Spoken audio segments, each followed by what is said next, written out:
Welcome to Packets and Bolts, the podcast about technology, life, philosophy, and everything in between. It is Friday, April 12th, 2019. Tonight's show, Gender Splendor, our fourth episode. This is Muskrat, and with me, as always, my co-host, Mongoose. Hello! For tonight's segment, A Modicum of Grace with Clara Grace. What is called?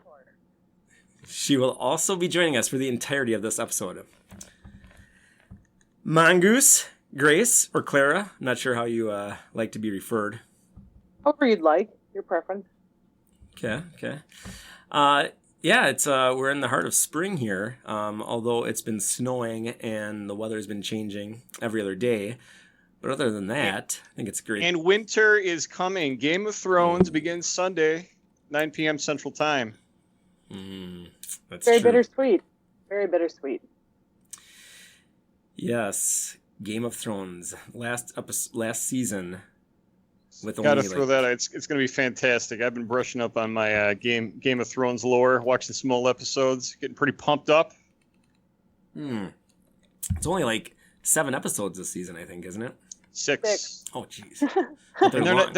They're not necessarily long either. They're between 58 minutes and up to, I think the longest one's like 80 minutes. That doesn't. But it's going to be jam-packed with GOT excitement. Oh, wow. Jam-packed. So, it's all right, Claire. So, No. Okay. This is real, folks. This is real. You're getting raw, exposed, unexposed, whatever. Clara Grace. This is the real deal.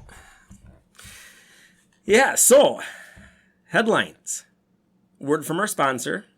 Listener emails. We got some good ones here. Cocktail of the hour. And then again, our segment, A Modicum of Grace. And I heard we're checking.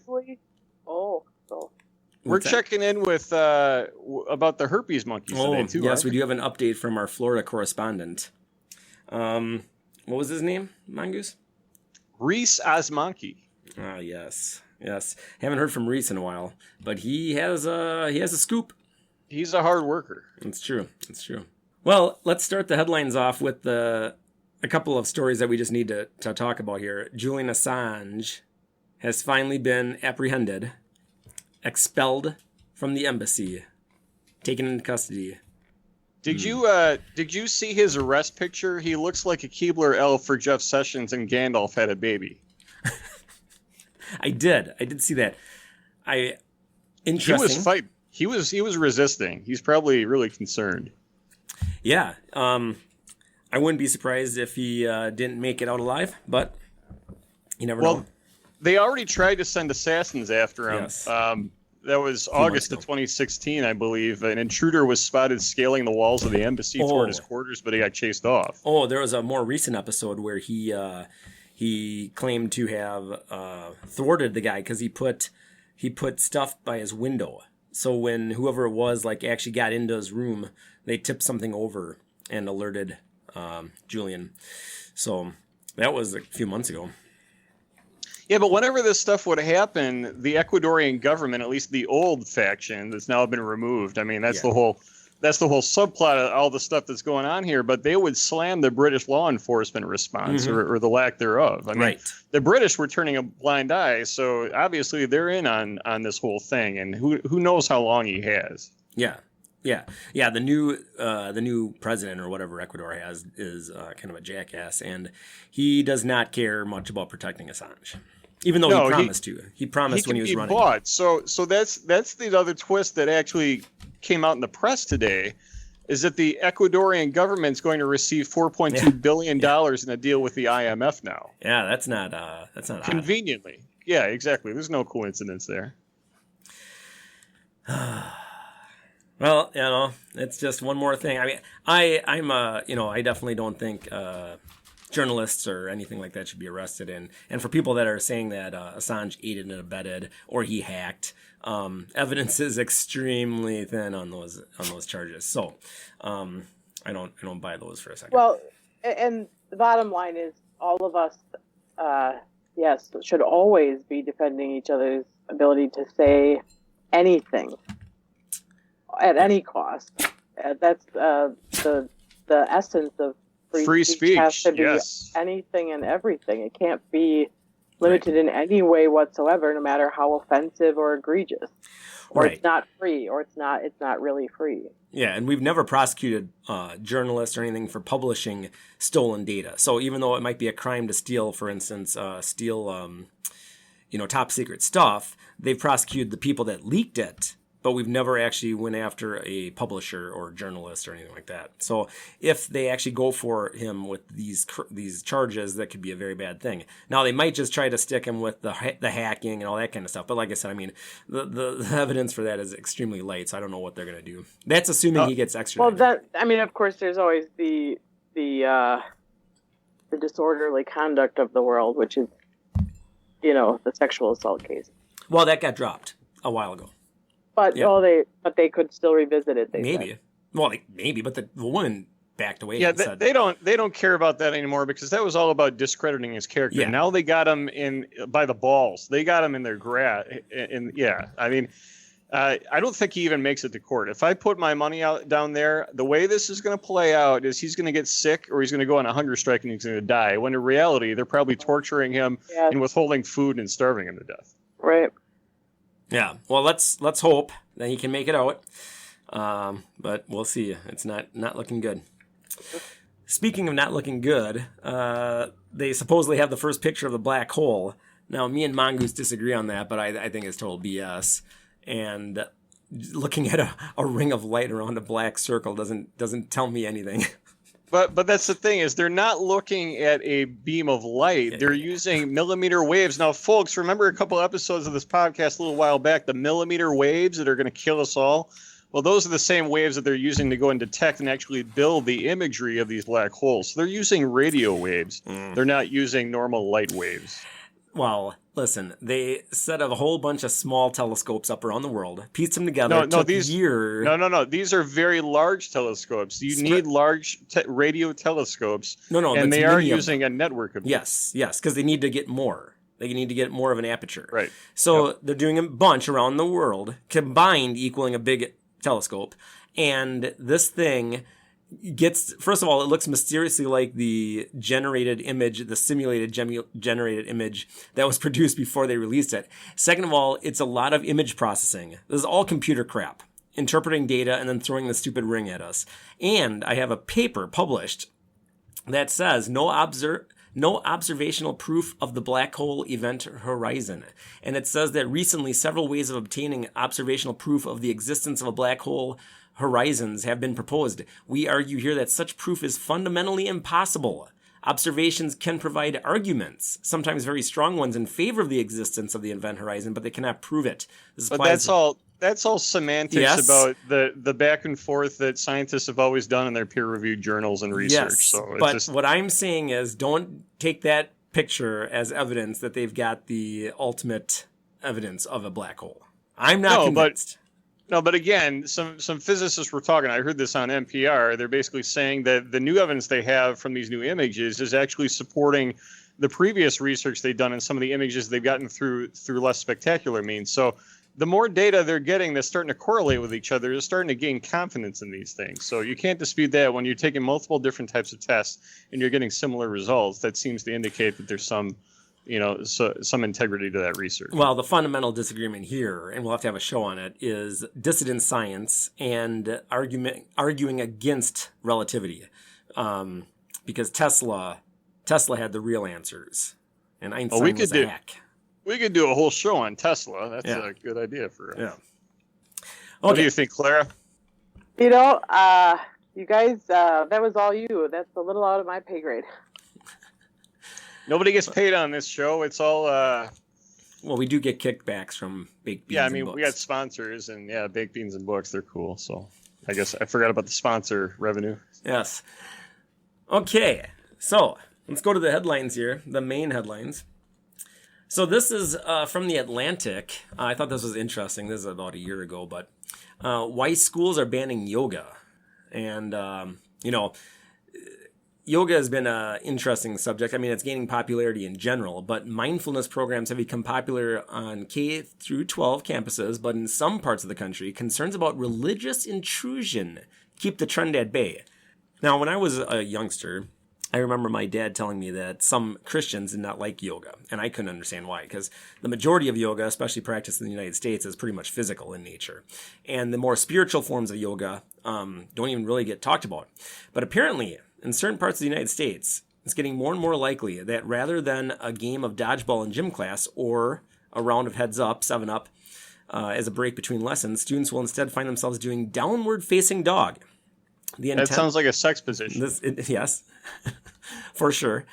The internet is saturated with yoga-based lesson plans, teaching training courses, and mindfulness music playlists designed for schools, while programs for certified yoga instructors who want to bring their practice onto campus have also gained popularity. Now, the issue here, of course, there's tons of proponents that say, it helps with health, etc., and the meditation. But even without the meditation, the physical, yoga is a physical form of meditation, can help with you, concentrating and focus and all that stuff, right? Well, let's face it. So the majority of kids these days don't want to work or expend any effort, and their parents don't want them to either. They feed them sweets and they whatever. And so when you start introducing these ideas that are supposed to be exercising and getting limber, obviously that's triggering people. So you got to have your safe spaces in schools. And furthermore, the Catholic element of perhaps the school system, the parochial schools, they don't want to have this because you got all these kids stretching in lewd and irreverent manners. The list goes on and on. This is horrible. Well, right. Yes. And apparently they are getting upset about things like the religious infused yoga, which they claim. So the minute you put Sanskrit into a curriculum, some parents are going to freak out. And this yoga instructor says, who taught in schools. So I don't know. I mean, the meditation-based yoga where it's kind of like a form of prayer. So like, for instance, religious influences are arguably even baked into elements as simple as Om chants, because of the Sanskrit names. I don't know why that matters. So, these certain forms of Christianity will argue against any of these because they it's xenophobia is really at the heart of it. Yeah. Yeah, I would say so. I mean, these kids don't even know what they're saying in these, in these ancient languages. I mean, I don't know. They probably think it's like Satanism or something. That's my theory. I don't know. So that's just, to me, proof of our Puritan culture and our crazy right-wing religious trends. Yeah. What if kids? Go ahead, Clara Grace. Okay. Yeah. If I can just interject another possible perspective there. This is, I think this article is propaganda. I think that the people who are Christian, there's not many who are really freaking out about yoga because it's infringing on their religious beliefs. I think really the issue is that you don't have these children getting up, getting active. I mean, already the boys especially, boys need to have physical engagement. They don't learn as well as girls do when they just sit there and learn and sit in a stationary position all day. So already they don't have physical activity. If you take away their recess and you take away their dodgeball and you take away running around the gymnasium and put them in yoga, I don't care how mindful they are. They're already sick of sitting there staring at the wall. Yeah. Well, yeah, I mean, I just know that there's a lot of Christians that hate yoga. I don't know why. No, that's really true. I don't agree with that. I don't think that's really true. I think they just don't want yoga to be in place of something more important. You might get a fringe few people on the far end that they don't like it, that kind of thing. And I think Mongoose hit on it earlier, which is that the positions and the article recently at Duke University where the mother wrote in and asked the young ladies to stop wearing leggings because she's like, it's like I have a problem. My teenage boys have to, check you out all the time kind of thing. oh, she got such backlash for that, of course. But the thing is, that is lewd to her. That is immodest. That, you know, and it is a problem. Like, she doesn't want to go sit next to her her son in church and watch him get a boner because your leggings are hugging your ass like that. I mean, you know, Well, right. that's legitimate. I mean, and then you say, well, you're victim shaming or whatever, but no. I mean, that's like. Well, now we got more than enough time to get into that, Clara. But who's the real victim here? I mean, the boy's getting a boner. He's got let him get a boner. That's just nature, you know. Like, his mother. Hey, but anyway, here's something I want to just kind of call out. So you mentioned Puritans before, and I just want to know if all of a sudden kids started dressing up and schools started teaching Puritanism, and kids started coming to school with those crazy black gowns, and carrying books and straps, and they were wearing those awesome paper mache white hats. Would parents be as triggered as they are about their kids doing yoga? Think about that. Chew on that for a minute. Yeah, so you're basically saying if they look like Cromwell. Yes. Okay, moving on. This one's not so philosophical in nature. There is some intolerance, though. You know, that's always going to be. Right. That's a perfect segue to this next story. There's some intolerance with this one, too. Oh. So this is again from a year ago. I mean, I've been holding on to this one for a while because we've been debating whether we should even talk about it. Because sometimes we don't even know how this is possible. But this is on the Miami Herald. Okay. Although I don't believe it was anything in Florida. I don't believe. So, man who pooped on driver during road rage incident says he just had to drop it. Now, again, I don't know the logistics here. Nature calls, man. Yeah, nature does call. But many drivers have felt the red-hot flash of road rage. Few, however, have been so angry they dropped their pants and pooped on the other driver. Now, that's precisely what happened this Friday back in 2018, in June, I think.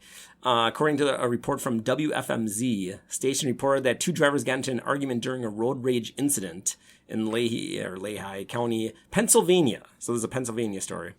That resulted in one driver defecating on the other. The driver, later identified as 69-year-old Henry George Weaver of New Tripoli, was charged with harassment, according to Patch. Now, there were no further details released on what caused the incident, nor about how exactly one would actually go about pooping on another driver during a traffic dispute. But there's a twist to this, right? What did he blame this on? He did say that it was irritable bowel syndrome. Aha. But I had to find that in a different article where he talked about his incident. See, that's extremely relevant, and it probably got him off. He probably avoided prosecution. So IBS, folks, is a very serious medical condition. Now, I just want to point out that just this last week, a new trial conducted by the universities at Southampton in England and King's College London found evidence that IBS symptoms can be better managed in the long term through cognitive behavioral therapy than with mainstream drugs. There's already a mountain of evidence to suggest that there's a symbiotic link between the enteric nervous system and the gut and the brain. So ultimately, that's true. Whatever Weaver did to this guy had it coming. Or excuse me, whatever the victim did to Weaver had it coming. All right. So the victim, I mean, let's look at who the real victim is here. He shouldn't have pissed Weaver off. Because remember, the bottom line here, road rage causes accidents both on the road and in the pants.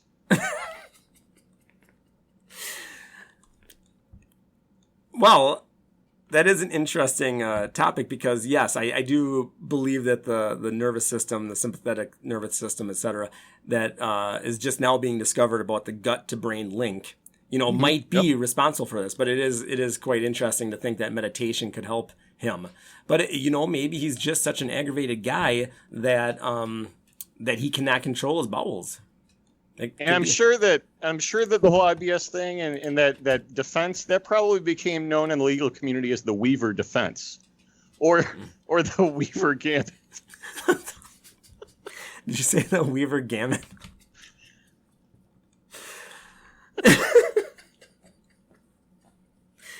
That's good. Okay. Well, yeah, I don't know. I like that. Gamut. We don't hear that word a lot these days. but we should. No, good word. It is a good word. Okay. This is from getpocket.com. The coddling of the American mind. In the name of emotional well-being, college students are increasingly demanding protection from words and ideas they don't like.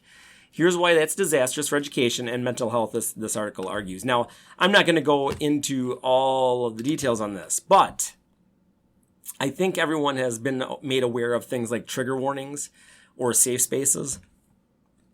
Yeah. I believe universities have crying rooms now, I think. And I'm not saying you can't cry. I mean, let's not, No, I mean, the crying rooms are probably next to the nursing rooms, and after a while, somebody's going to complain because they don't have free access to the nursing rooms to go and cry, and they're not giving fair treatment. It's just going to get worse. Yeah. Like, I mean, I don't know, again, this could be a whole topic unto itself, but microaggressions, I hate that word. all of that stuff where we want to take any little thing that could maybe make someone upset and shield them from it is very interesting, because the only people that are going to obey that are people that think that. And, that's always going to be a certain percentage of the population, but there's always going to be assholes out there. And if you're not prepared to deal with assholes, I don't know what you're going to do. Yeah, so get this. It's a microaggression to ask an Asian American or Latino American where they were born because it implies they're not a real American. Seriously, people are getting offended about this. So so the detractors are going to come back and say, like, well, Mongoose, you sound like a white guy, so like you have no idea about the shoes they're in. But realistically, if I was a white guy and you folks have no clue, maybe I just have a really white guy voice, but ultimately, when I talk to an Asian American or a Latino American, I'm trying to treat them equally, and I have no concern. I shouldn't really have to have any concern about whether or not they're going to get offended. I mean, ultimately, this boils down to a question of responsibility. No one wants to take responsibility for themselves anymore. It's easier to criticize others for making ourselves feel badly than for taking responsibility for our own emotional responses. Well, and wouldn't it be much easier to take responsibility for yourself than to try to take responsibility for everybody else? Yeah. Right. So you're supposed to be responsible for what everybody else might feel, whether or not that look I gave you. But really, I mean, so you got to look at, what is this really attacking? What is this really getting at? I mean, this is another edge of undermining free speech, because it's limiting the thing. It absolutely does, and even in terms of they're trying to advocate for the whole gender neutral, all this thing that's coming up everywhere, but trying to get that legislated where you have to use someone's required pronoun and stuff. So they're going to legislate words you must use. You must use these words or else. Like they're controlling people's speech, and it's very concerning. Yeah, it's not conducive to a free exchange of ideas. I mean, it's just another step toward the dumbing down of society. And that's what they're trying to do. Yes. Well, they had to do that first to get us to this point. Oh. Yeah.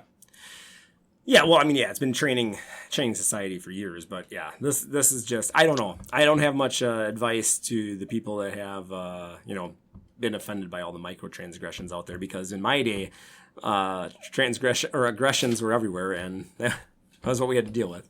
But in what recourse do the professors and the faculty at these universities have if they're not tenured? And even if they are, they're going to face backlash if they don't advertise the trigger warnings, or if they don't create the safe spaces. I mean, people are going to form, the public opinion is going to be against them, and they could lose their jobs. So they have to comply.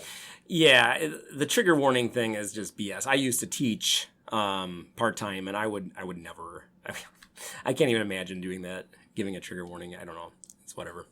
Well, what are your thoughts on how we're losing our male mentors completely? We're because in the name of equality, we're losing, because not only that we're trying to bring those numbers to be equal. Well, no, you're microaggressing everyone by saying I'm that. triggered. No, here we're getting back to it because the men have said, the professors and things, like they're uncomfortable working with their female students. It's because how could they be perceived? And maybe I looked, they might think I look at them wrong, or what, I can't one-on-one with them. I can't be, in any kind of social situation with students anymore. I can't, there's like the humanities sucked out of it. You can't have those interactions. Yeah. Well, that's also another side effect of our modern culture. But yeah, we'll obviously that definitely get into that in the second half. But yeah, I don't know what to tell all these people that are in these situations. But all I can say is when you're out of that college, that university, you're not going to have any safe spaces in the real world. So I don't know what to tell you. No, but you can certainly complain about not having them and assume that someday maybe enough people complain they'll get them. I mean, that's the mentality. Yeah, I guess that they can cry the world into submission. I don't know. Okay, the next article here, Utah mom accused of hitting child with pizza rolls and kicking his face. Are you sure she didn't hit his face and kick his pizza rolls? Because that stuff happens all the time. That's what you would think. This is weird, but this is KUTV.com. So, a North Logan woman was arrested for inflicting serious pain on her 10-year-old son after she beat him with pizza rolls and kicked him in the face, according to court documents. Casey Tolman, 28, is still on probation for a previous child abuse conviction and is being held at the Cache County Jail without bail. According to court documents, the 10-year-old fell to the ground during an altercation with Tolman on March 31st, and the 28-year-old kicked the child in the head several times while he was on the ground. Tolman then left the room and returned with a bag of frozen pizza rolls and began swinging the bag and striking him in the face with the bag. I'm assuming this was like a mega bag, right? Because when you're like swinging a bag, I'm thinking of this huge bag of frozen pizza rolls. Yeah, right. Well, okay, the child is how old? 10. Okay, I mean, the pizza rolls they're frozen. That hurts. Right. Oh yeah. Yeah. So that's a good point. I mean, the size of the bag has to be. I mean, if it was too big a bag for a 10-year-old, that would have caused major damage. So, I mean, how bad was this kid hurt? Well, right. Wait, here's the other thing. She kicked him first, then went to get a bag of pizza rolls. Like, was this her lifelong dream to throw or beat someone with pizza rolls? Or was he asking for pizza rolls continuously and she was upset? This was premeditated. I mean, obviously she has a background in martial arts. She kicked him to double him over so she could wield the bag of pizza rolls and take him down. Yeah. Yeah, that sounds about right. Hey, so maybe here's what I'm thinking. Maybe bags of pizza rolls are the new phone book. I mean, people used to beat each other up with phone books because they didn't want to leave bruises. I mean, do pizza rolls leave bruises? I don't know. Frozen pizza rolls, I'm guessing. I'm assuming so, yeah. So the boy was at Tolman's home as part of his scheduled visitation. He lives outside of the valley with his father. After the altercation, Tolman called a family member and asked them to come get the boy because she couldn't deal with him. Huh. Now the boy's story is different. However, a forensic exam conducted at the Child's Justice Center showed several injuries on the 10-year-old that were consistent with his version of events. Yeah, the thing is, I'm surprised to even find this article because normally you don't see this reported when it's the mother. These stories normally get buried pretty well. Well, I'm surprised she still has custody of him with a child abuse conviction, but I think she doesn't. She had visitation. Well, right, but that's still, she has visitation, yeah, without supervision. That's weird. Well, my goodness, the fact that she even, there are mothers that bad who have full custody and full placement because the courts are extremely biased in their favor. Now, she's a drop in the bucket. She is a drop in the bucket, you guys. This is par for the course in Florida, but this is a Utah mom. So, I see why this is in the news. If this happened in Florida, it wouldn't have even made the news. Everywhere. Well, now, I don't know about that, but how about this one? Woman stole Walmart scooter to drive to Waffle House. Now, this is a nice, lighthearted story.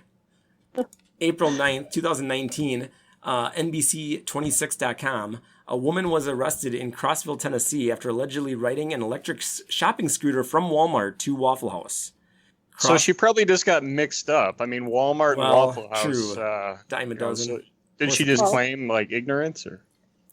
Well, Crossville police said the 45-year-old Sally Selby, it's interestingly similar name, was charged with theft after officers pulled her over driving in the slow lane on Main Street.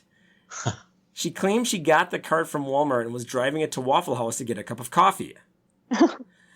Well, she might have returned it. Well, yeah, right. We don't know if she would have kept it, but I'm guessing you can't leave the property. Selby told police she had built the cart and someone had ripped the lights off of it. What? I don't even know. I mean, okay. I guess that's fast talk. That's fast talk. You're just telling the police something that you think is going to be viable for them to be like, okay, go on with your day. Well, this person isn't right in the head. This person is mentally ill. Well, she was heading to Waffle House. Of course she's not right in the head. Well, Walmart employees confirmed the cart belonged to them. Investigators said surveillance video showed her enter the store and began shopping with the scooter. She then exited and drove through the parking lot, police said. The scooter was later returned to the store.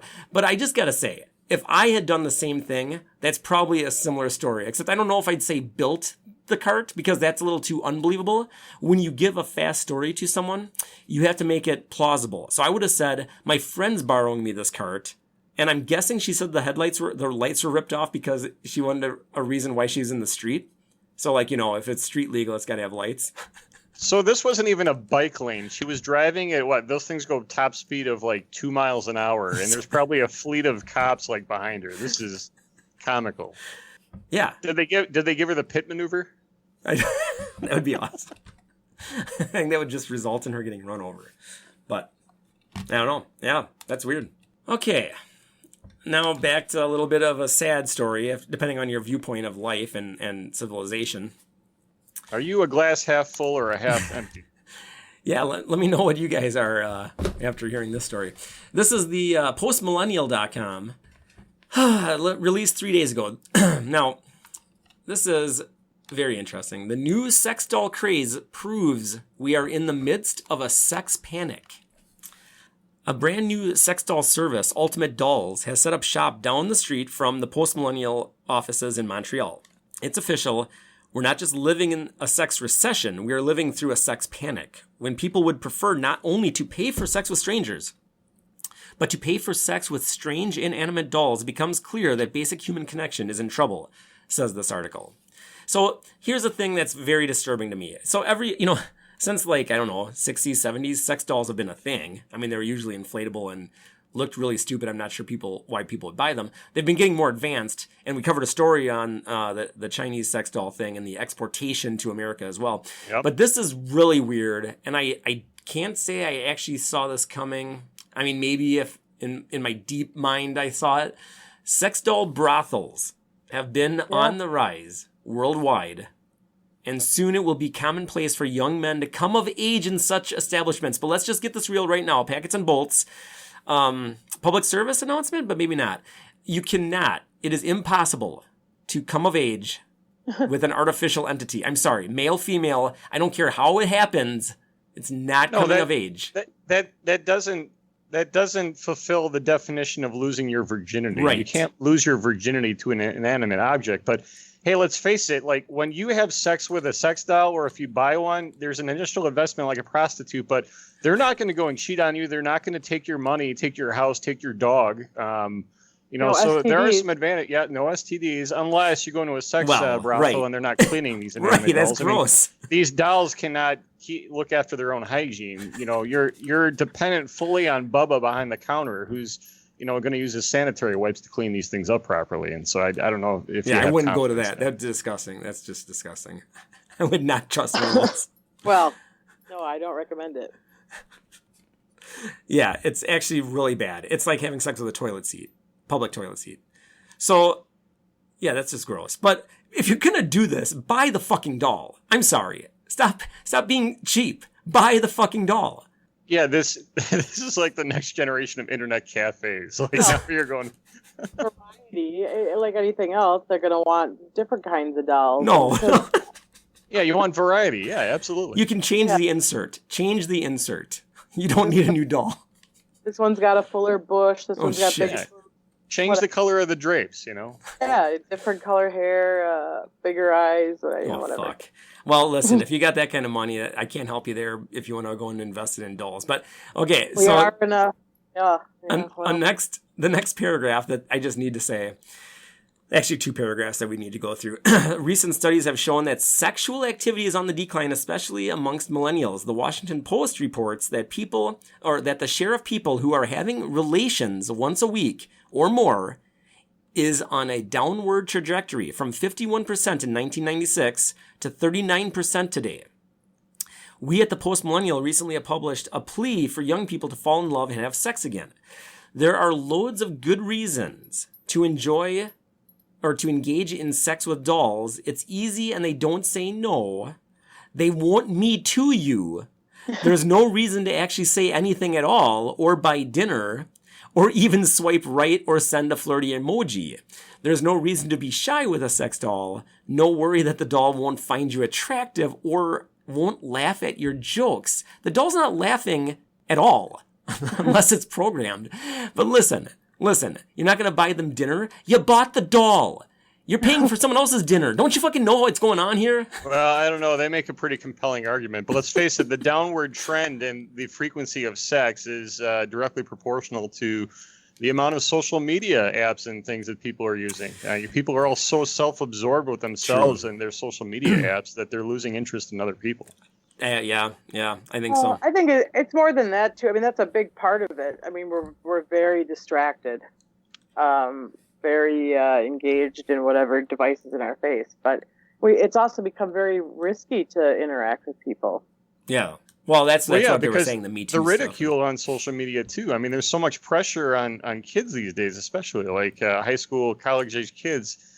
People expect to know everything about what everybody's doing, and you're a freak if you don't put yourself out there. So there's a whole lot of peer pressure. Yeah, even as adults, there's a lot of pressure for that. Yeah. Well, turn on. In the words of Timothy Leary, turn on, tune in, drop out. There you go. Okay, so we're gonna try to maintain our trend of not putting the Florida stories last. But I'm sorry, we just have a Florida story.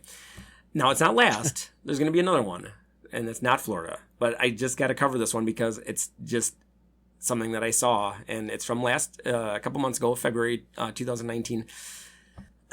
Oh wait, no, sorry, that's not the date. This is January of 2019. Sorry. So Florida man denies syringes found in rectum are his. Well, there's somebody else's syringes that ended up there. I mean, he probably didn't put them up there. Or maybe he did. This is local10.com. And Wesley Scott, 40, was arrested Friday in Pinellas County on an outstanding warrant charging him with drug possession, reports The Smoking Gun. When Scott was searched at the jail, officers found 3 syringes inside his rectum. However, Scott claimed he had found the syringes and they were not his, although he did not explain how they wound up in his buttocks. Maybe he was sleeping. Is he a syringe mule? Maybe there's a drug lord that's like hiding syringes in his ass and... Now, of all the weird things in this story, I have to say I don't agree with this last sentence. Scott was charged with introducing contraband into a correctional facility and held on $5,000 bond. Although reading it, I actually might agree with it. Because what if the whole point of him getting arrested was to smuggle in, as you said, he's a syringe mule, to the prison? Right, but they confiscated the syringes before after he was searched. Yeah, the reason I don't believe it, or the reason I don't agree with it, is because as a correctional facility, it's their responsibility to de-contraband him before introducing him. So can you blame him if he walks into the facility with syringes in his ass? Or do you have to blame the police for not searching him enough? However, he could be a syringe mule. That might exactly be the point of this. Whatever happened to baking a cake and putting the syringes or the file in the cake? You cannot give a cake. You cannot. They will not allow you to bake something for a loved one in prison or jail. Are you kidding me? You cannot give them something homemade, that's prohibited. All right, well, at least be more wholesome and bake a cake with the syringes in it and then shove that up. Shove the cake up his ass. Well, yeah. Well, it takes all kinds. Well, all I have to say is, desperate people do desperate things. Yeah. Need that fix. Need that fix. Okay, last headline. So this goes along with the sex dolls and our crumbling of civilization. But this is from boingboing.net. If that doesn't get you ready, I don't know what will. This a porn site? Boingboing.net. Not that I'm aware. Now, this is also a little bit older, but I just got to cover it since we've been covering all these sex doll things. Sperm extraction machine, yours for $13,000. A Chinese company developed a human sperm extraction machine for use in hospitals and other settings where human sperm may be required on the spot, but where conservative social norms or embarrassment make, while they wait, in quotes, masturbation a difficult proposition. I like that. While they wait, masturbation. So Reuters reports about 10,000 of the 13,000 devices are sold annually. And it's the SW3701 sperm collector's official product page reveals technical parameters, among other things. It can simulate vaginal environment through massage, twitching, that's interesting, sucking, vibration, etc., act upon the human penis, which can make semen collection fast and safe. Wait, so hold on. You said in the marketing angle on this that it's supposed to avoid embarrassment. How is this not more embarrassing? I think just rubbing one out. I think it doesn't matter because it'll get you off regardless. Okay, well, hold on now. If this article doesn't scare the shit out of you, then you're not thinking. Well, at hospitals, but I'm guessing that if you want a sex doll, just get this damn machine. Just get this machine. Think of the implications of this. They have created a device that can extract your sperm from you with one little shot. Well, I mean, you put your penis in it. I'm looking at it right now. It's moving in and out. Well, I'm thinking that, there might be positive implications. So say there's been a fatal vehicle accident and a husband who wants to conceive a child with his well, maybe the wife wants to conceive, have the husband's child, but the husband is about to die, But then again, like now that we find out that, this thing is supposed to get him off. I mean, he's probably not going to get off if he's on his deathbed. So I don't know what the hell you're talking about hooking a... You don't have his consent. You need his consent. Well, he'd have to sign it. What if she's got power of attorney? Like, that too. No, his sexual consent. I mean, we're talking. This is the big that you need his consent. I think power of attorney would work for that, but medical health. No, it will not. Now listen. What if he has an advanced directive that says you can get him off in any way possible so that you can have one last baby? But here's the deal. The thing about Mongoose... Okay, well, that's really getting ridiculous. What I like most about this is the implication of hooking up a dying guy to the sex machine. Now, in addition, though, it provides premature ejaculation desensitization training. So for those that, arrive too early, this can help them not. They should be fashionably late. So the market is like prepubescent teenage boys now. So they all just have $13,000 flying around and they're flying off the shelves. Obviously, they're not for market. So what are they for? These are other than the hospitals. But here's number 4: technical parameters. I like this. It looks like there's 2 settings. Massage frequency number 1, 0 to 1.5 hertz. Number 2, motion frequency 0 to 2.5 hertz. Now, for those that don't know what a hertz is a cycle per second.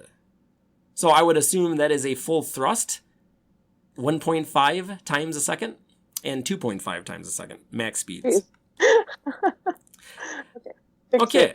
So, that's the headlines. I mean, I don't know. It's a lot of robo-sex going on.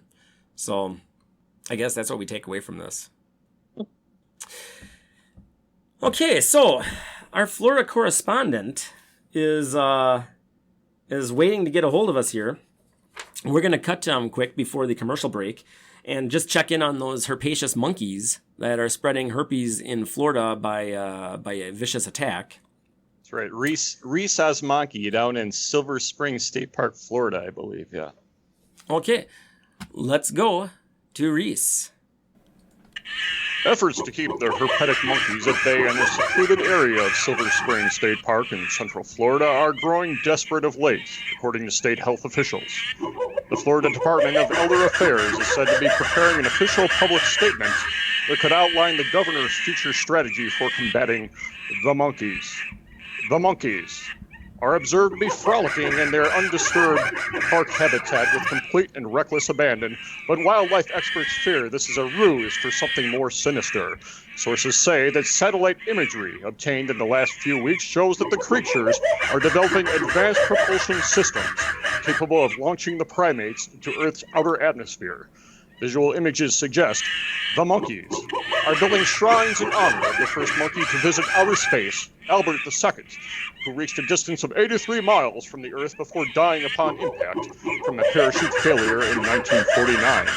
The locals say the monkeys have not forgotten and are hell-bent upon revenge. The monkeys and their intent to revisit space are of great concern given a recent February article in the scientific journal Frontiers in Microbiology entitled Herpes Virus Reactivation in Astronauts During Spaceflight and Its Application on Earth. The article concludes that spaceflight lowers immune response to the herpes virus and reactivates latent herpes symptoms. If this is true, experts from the Department of Elder Affairs worry that the monkeys' true objective could be the International Space Station and potentially intergalactic conquest. The threat does not end there. Local park officials indicate several incidents have been reported of Florida men attempting to sail kayaks toward the secluded island of the monkeys, which they say is a really bad idea. Citizens have been advised to keep their distance from these men while efforts to contain them continue. Officials warn the strain of herpes is deadly to humans and say this is ultimately a choice between life and death. They urge people to consider the lyrics of George Michael's 1987 hit song, Monkey. Do you love your monkey, or do you love me? Reporting live, on site, at Silver Spring State Park, Florida, for Packets and Bolts, this is Reese Osmonkey.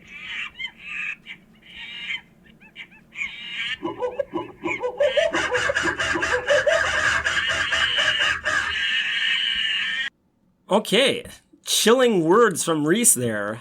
I hope he'll be safe. Not sure how he's avoiding the attacks. This has some really strange parallels to Planet of the Apes, I gotta say. Yeah, I don't know. I would not want to be in Florida right now. It's getting I don't know. We'll have to check back in with him. Hopefully he's going to be okay. I mean, it seems like it's getting pretty serious out there. Yeah. Stay safe, Florida. Okay, well, we got a word from our sponsor coming up, and then we will be back with the cocktail of the hour, listener emails. Can't forget those because we have a couple. And then A Modicum of Grace with Clara Grace. Be back in a minute. Bubbling beans boiling next to a babbling brook. Moist. Hank Harrelson here, proprietor of Baked Beans and Books. April 20th is almost here, and that means 20% off for National Lima Bean Respect Day. After that, Cinco de Mayo will be right around the corner. We call it Cinco de Frijoles. That's Spanish for beans. We'll have a special vat of refried beans in honor of that occasion. First come, first served, until we run out. Remember, we're located at 11111 State Street in Madison, Wisconsin. Baked Beans and Books. When books just aren't enough.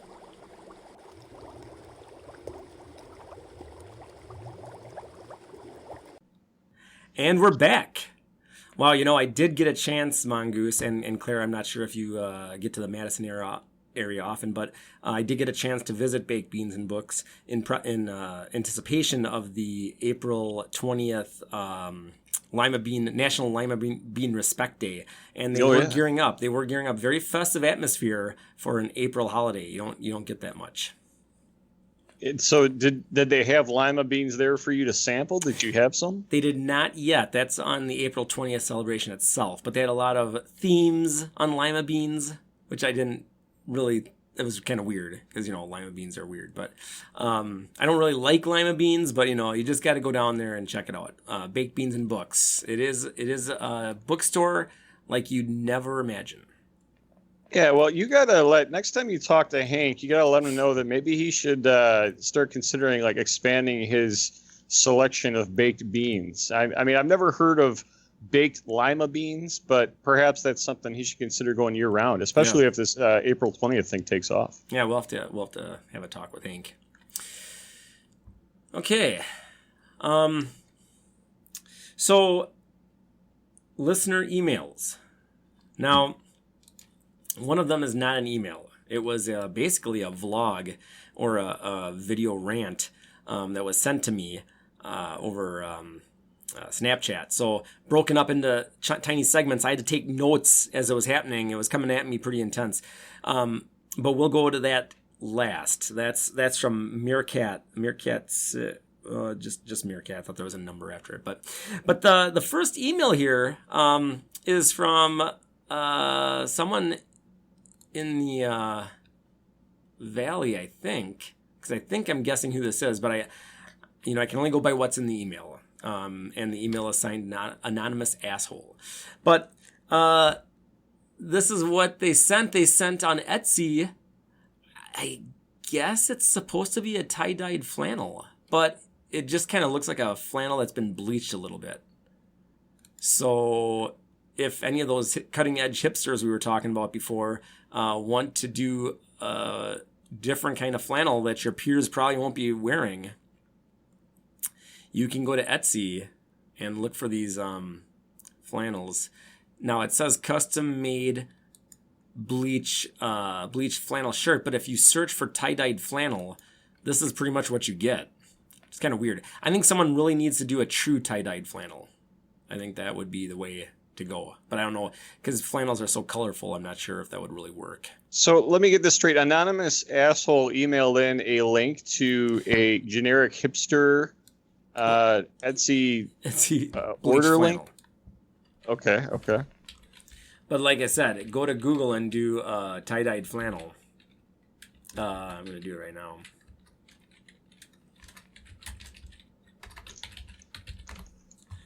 And yeah, me too here. Let's check this out. And everything I look at just looks like flannels have been bleached a little bit.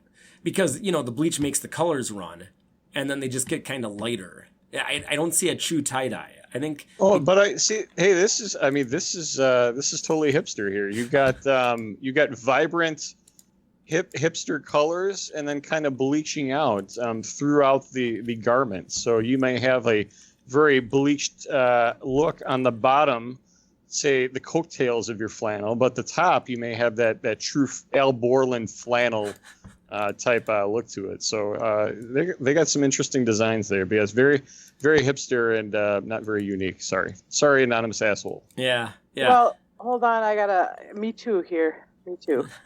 I have to see what you guys are looking at. Yeah, tie-dye flannel, and you'll see them. They're almost all the same. Which one? They all look the same. Yeah, every link I've gone to is just bleached flannels. I don't see a true tie-dye. Oh, yeah. So, I know it would be tough to tie-dye something that's already multiple colors, but someone's got to try it. Well, isn't flannel actually just the material itself? But they're always colored like, checkered, or how would you how would you tie-dye something that's so darkly colored? You can have a solid colored flannel. You could. I just don't see them. Yeah, so, all you have to do is get a tie-dyed flannel material. That's not hard. Well, then, you should make one and sell it. Oh, well, sure, absolutely. That might be a niche in the market. Yeah, but again, if I had all the time in the world to sit sewing my crafty little T-shirts. Somebody's got to do something here, because again, this looks like Al Borland for the most part in these tie-dyed flannels, which are not tie-dyed at all. It's like Al Borland jumped in a vat of bleach up to his waist. Oh, just and said, "Hey Tim, look at my shirt." I mean, Tim, look at my shirt. Yeah. they wear. What's that? Here's what they wear. I don't know. I guess hipsters do.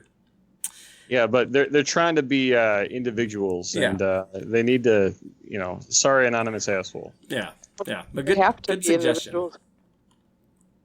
Okay, I've got another email here, and it's got two things: a show topic suggestion, and then a little bit of a dispute with our last show. So let's just do the topic suggestion, and this is from Code C4. Code C4. I'm assuming it's a female based on the second topic, but anyways, show topic suggestion: cats. One word, cats. So Code C4 wants us to talk about cats. Okay. Yeah, I mean, I do love a good pussy, but I don't know if we could have a whole show about it. Oh my. But yeah, I guess Code C4 will look at cats. Now, Does that mean, does that stand for code cats? Like 4 cats? Like code is in 4 cats? Code C4? it's a good chance. But So this is a cat person. that's my And theory. their dispute is this also centered around cats? Well, no. This is why I think it's a woman. Okay, that's going to trigger people. That's a microaggression, folks. So Code C4 is disputing our breast fondling sensitivity thing that we talked about. Now, Code C4, who again, I'm assuming your gender, so I'm sorry about that, but just because it seems like you're passionate about the subject. And you say bras causing breast cancer has been disproven. So, link on website, disproven or controversial breast cancer risk factors. And it says there are many factors that research has shown are not linked to breast cancer. Now, let's just remember that proving a negative is pretty much impossible. So research has shown are not linked to causing breast cancer. What they can say is, they have shown no evidence. That's not the same as showing no evidence. So you may see information online or hear about these disproven or controversial risk factors, but it's important to learn the facts. So it talks about antiperspirant, and it says internet and email rumors suggest that, the chemical and underarm antiperspirants are absorbed through the skin, interfere with lymph circulation, cause toxins to build up, eventually leading to breast cancer. Based on the available evidence, including what we know about how the body works, there is little, if any, reason to believe that antiperspirant increase risk of breast cancer. For more information, see this, and it gives a link to antiperspirants and breast cancer. Sure, but all I've got to say is this website that they link to, which talks about this breast cancer claim, gives very little works cited material. So that's number one. Okay. And the big one, bras. Internet and email rumors and at least one book have suggested that bras cause breast cancer by obstructing lymph flow. There is no good scientific or clinical basis for this claim, and a 2004 study of more than 1,500 women found no association between wearing a bra and breast cancer risk. And in none of that is there anything related to a link for us to review their work cited. Meanwhile, the study that we were talking about is out there on the internet, and you can find the study they did that showed a correlation between wearing bras for long periods of time, including with underwires, and those women that didn't, and increased risk of cancer. Now, they have an actual study, and there's been multiple studies. Again, Packets and Bolts does not say that we have proven bras cause breast cancer. We say that studies have shown a correlation, and we've always said correlation does not equal causation. So right. we're not claiming anything. We're giving the women information they need. I'm sorry, Code C4, but I haven't seen anything that you've sent me that disputes that. Now, Clara, did you have yes, I absolutely would. A couple places I want to interject there. The risk, especially in that article, was astronomical for women who slept in their bras. Now, I have never, personally, I sleep in the nude, so I don't ever sleep with a bra on, but I think it was, I want to say 70% that said increased risk of getting breast cancer with sleeping with the bra. So, that's really staggering. Yeah. And some of this stuff is too, I know there's all kinds of studies. There's always all kinds of misinformation out there, but you have to look at what are the motivations, who's funding that piece of advertisement. I mean, we're like deodorant's huge business. You're talking about deodorant before. Yeah. I mean, there's an awful lot of incentive to not have you concerned about your deodorant. And it is, but you have to use your common sense. Look at the stuff. What is it? It's aluminum, titanium. I mean, our bodies aren't meant to absorb that. That's right. You can get mineral toxicity, and it can build up and cause severe physiological issues. Yeah. So now, I mean, that and given your anatomy in that area, it's concerning. So I don't think I think you forget the studies, just think. Yeah, and years ago I stopped antiperspirants because when I thought about it, why would you want yourself not to sweat? Like, your body is made to sweat. And when I stopped wearing it, I sweated a little bit more for a while. But after everything equalized, I actually sweat less than when I was wearing it because your body needs to sweat. And when you clog your sweat glands, your sweat pores or whatever, it's not good. It's not good. Don't wear antiperspirants. I absolutely am in agreement with that. And, but it's hard. We're very, society is not accepting of you. You catch a whiff of somebody and you're trained to really shame them and, ridicule them. Everybody does, it's like, oh, they can't stand to be near. It's like that. That's natural, and you're being sort of overly sensitive here because you're trained to be, and that's really reinforced through a lot of advertising because, again, we want to sell you this product. So the real culprit here is the fragrance lobbying industry here. So fragrance lobbyists that make our world smell so excellent have trained us to turn up our nose, no pun intended, at people who do not wear antiperspirants and choose to destroy their lymphatic systems. Right. So, I mean, I don't know. Code C4, if you got better evidence to dispute this bra-wearing cancer claim, send them. But send something real. There, too. You got a piece of metal. Yeah, it's wrapped in cloth, but you sweat there. It's hot, it's moist. Yeah, it's gotta hurt. I mean, you're pinching yourself with a piece of metal. I don't know. Yeah, but again, the metal up next to your skin in that hot, moist environment. That's right. Moist. Code C4, what if your cats had to wear bras? How would you feel then? Especially if they were underwire bras. Yeah. So, sorry, Code C4. Again, get back to us with more information if you find something disputing these claims or a similar study that showed no increased risk. Because what we've got now is an actual study that shows increased risk. More studies would be needed, but that's all we're saying. If you got one that shows no increased risk, send it to us. Packetsandbolts at gmail.com. What was that?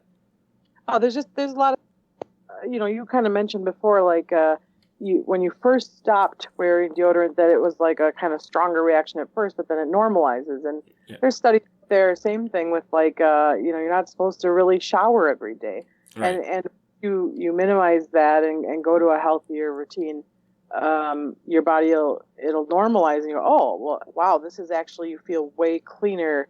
Your skin's way healthier. Like, you don't have to buy all these products to whatever. Yeah. But people don't, I shouldn't probably even be saying this because people that sell stuff don't like you saying stuff like this. Yeah, right.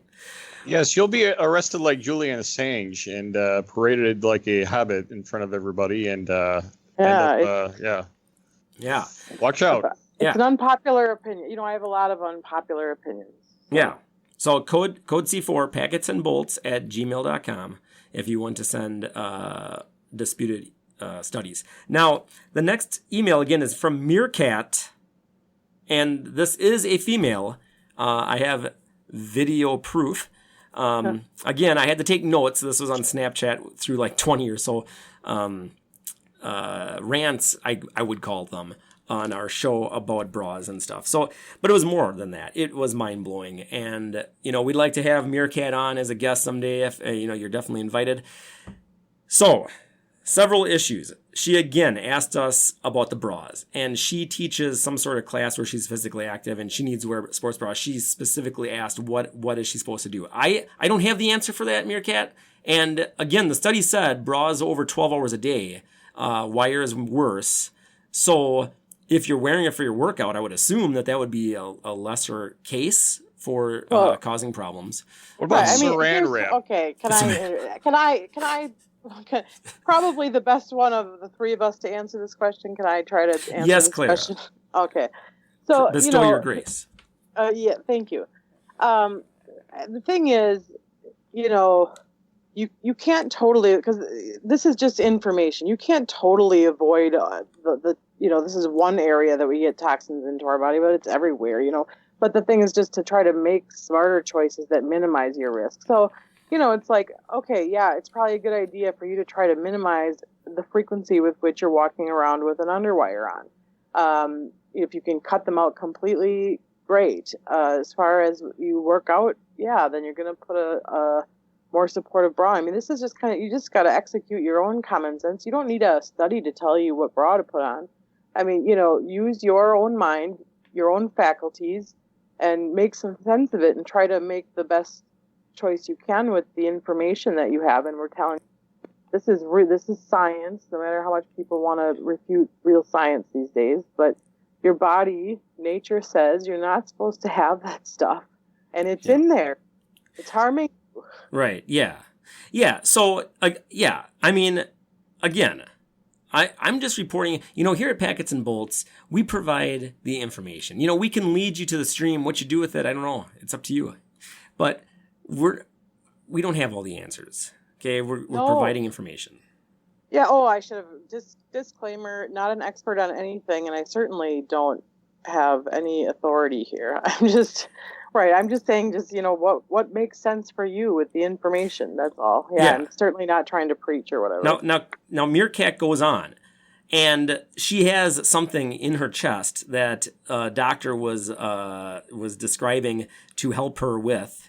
So it's non-cancerous as far as I'm aware, and it's like a hard thing. I don't know. And she has decided to take the bra challenge. So she will go mostly braless as much as possible.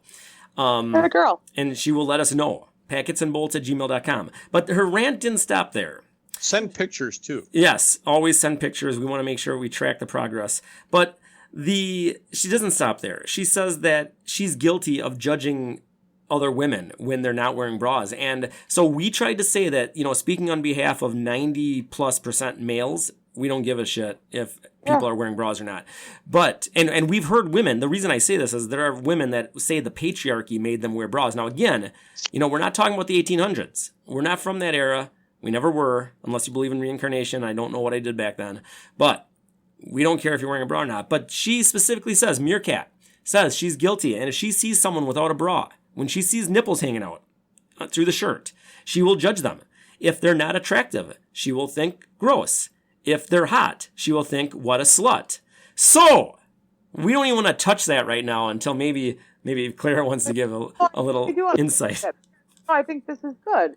I really appreciate her sharing this because I think, I think it's important for women to speak the reality and the truth and not put up this front like we don't judge each other and we don't, whatever, because right now there's a really false dialogue out there that all this is coming from the guys. It's like we do this to each other. We are our own worst enemies. The expectations and the pressures as far as what you need to dress like and what you need to look like and what you need to smell like. That's a combination of, girls and advertising. The guys, they like attractive women. That's a really broad word. Yeah. It's certainly not, cat eyes or whatever. Yeah. So thanks for your honesty there and your openness with the show. Meerkat, again, can be a guest. And the last thing is she, thinking back in recent history, she doesn't believe she's gotten her breast fondled enough. So again, Fair point. we think that more study is needed, especially on the fondling issue, because that I think we need to get to the bottom of. Because Yeah, we need to explore that one Yeah. in greater detail, I think. yes, we need to massage that, because that is the detail. People need human touch, human contact, men, women, and I think breasts. That's I true. mean, the mammary gland is not the only thing that makes up a breast. So why would it be so prominent if not to be fondled? That's just an argument. Well. So There's also, a more obvious argument, which would be, for feeding. right, but I mean, multiple size breasts can make feeding possible. Yeah, Like you could why have is- almost. What's why that? is it? You asked why else would it be prominent? Well, it's in a prominent spot for easy access. Yes, but there are many designs that would not need to be so bulbous. If you were designing just breastfeeding devices. I don't know. Are you talking about like designs for female anatomy? Because like I don't even want to think about those other designs would be. Like I like women the way they are. Okay. Right. And there's a reason. Well, That's yeah, all I'm saying. 'cause God's a genius. Yeah, there you go. Okay, so there we go. Code C4 and Meerkat. Meerkat without a number after it. Like I said, I thought there was a number. Looks like there should be a number there. So those are the two. And again, email the show, packetsandbolts@gmail.com. We love to hear from you. And yeah. So that does it. We've got the headlines down. We had a word from our sponsor, and we went through our listener emails, which we had some complaints. I don't like that, but that's good. Now it's time. Can't please everybody. Can't please everybody. You cannot. But now we're going to have to listen to the cocktail of the hour because I'm thirsty. Yay. Anyone else? Oh, yeah. Oh yeah. Me too. Okay. So tonight, now it might seem like a similar drink to last month, but here's the deal. So it's not warm enough. I mean, it almost was, and then it got cold again. It's not warm enough for me to bring out the gin. So, and those that know me know that I really love rum. And nothing like in the winter, a nice warm rum drink. But in the warmer months, rum is good as a refreshing drink. But I'm not going to do a normal type of rum drink. I'm going to do a variation of last month's. I had a dark chocolate old fashioned with blood orange liqueur. Quite delicious. This month, I am going to do for April a rum old fashioned. I don't even know what else to call it, but I have taken a tumbler and put some ice in it. I have muddled a Luxardo cherry, and I put a dash of cranberry juice. So this is definitely not your normal old fashioned, just substituting rum. I'm going to take again my Agnostra bitters, and like I said, I like my bitters, so I just add a bunch, 3 to 4 of, what do they call, I was going to say spurts, but I don't think that's the word. Now I take my rum, and again, I need a lot, and it is aged rum, again, because I don't like the clear rums. And then top it off with some seltzer. So I am not doing any added sugar other than what the Luxardo and the rum have. And I guess cranberry. But my cranberry was pure cranberry juice. Okay, now this one, even though I added a lot of rum, I might want more. So I'm going to take a sample here. Yep, just like I thought. The doctor ordered more rum. So now I'm going to top the rest off with rum. I think that should do it.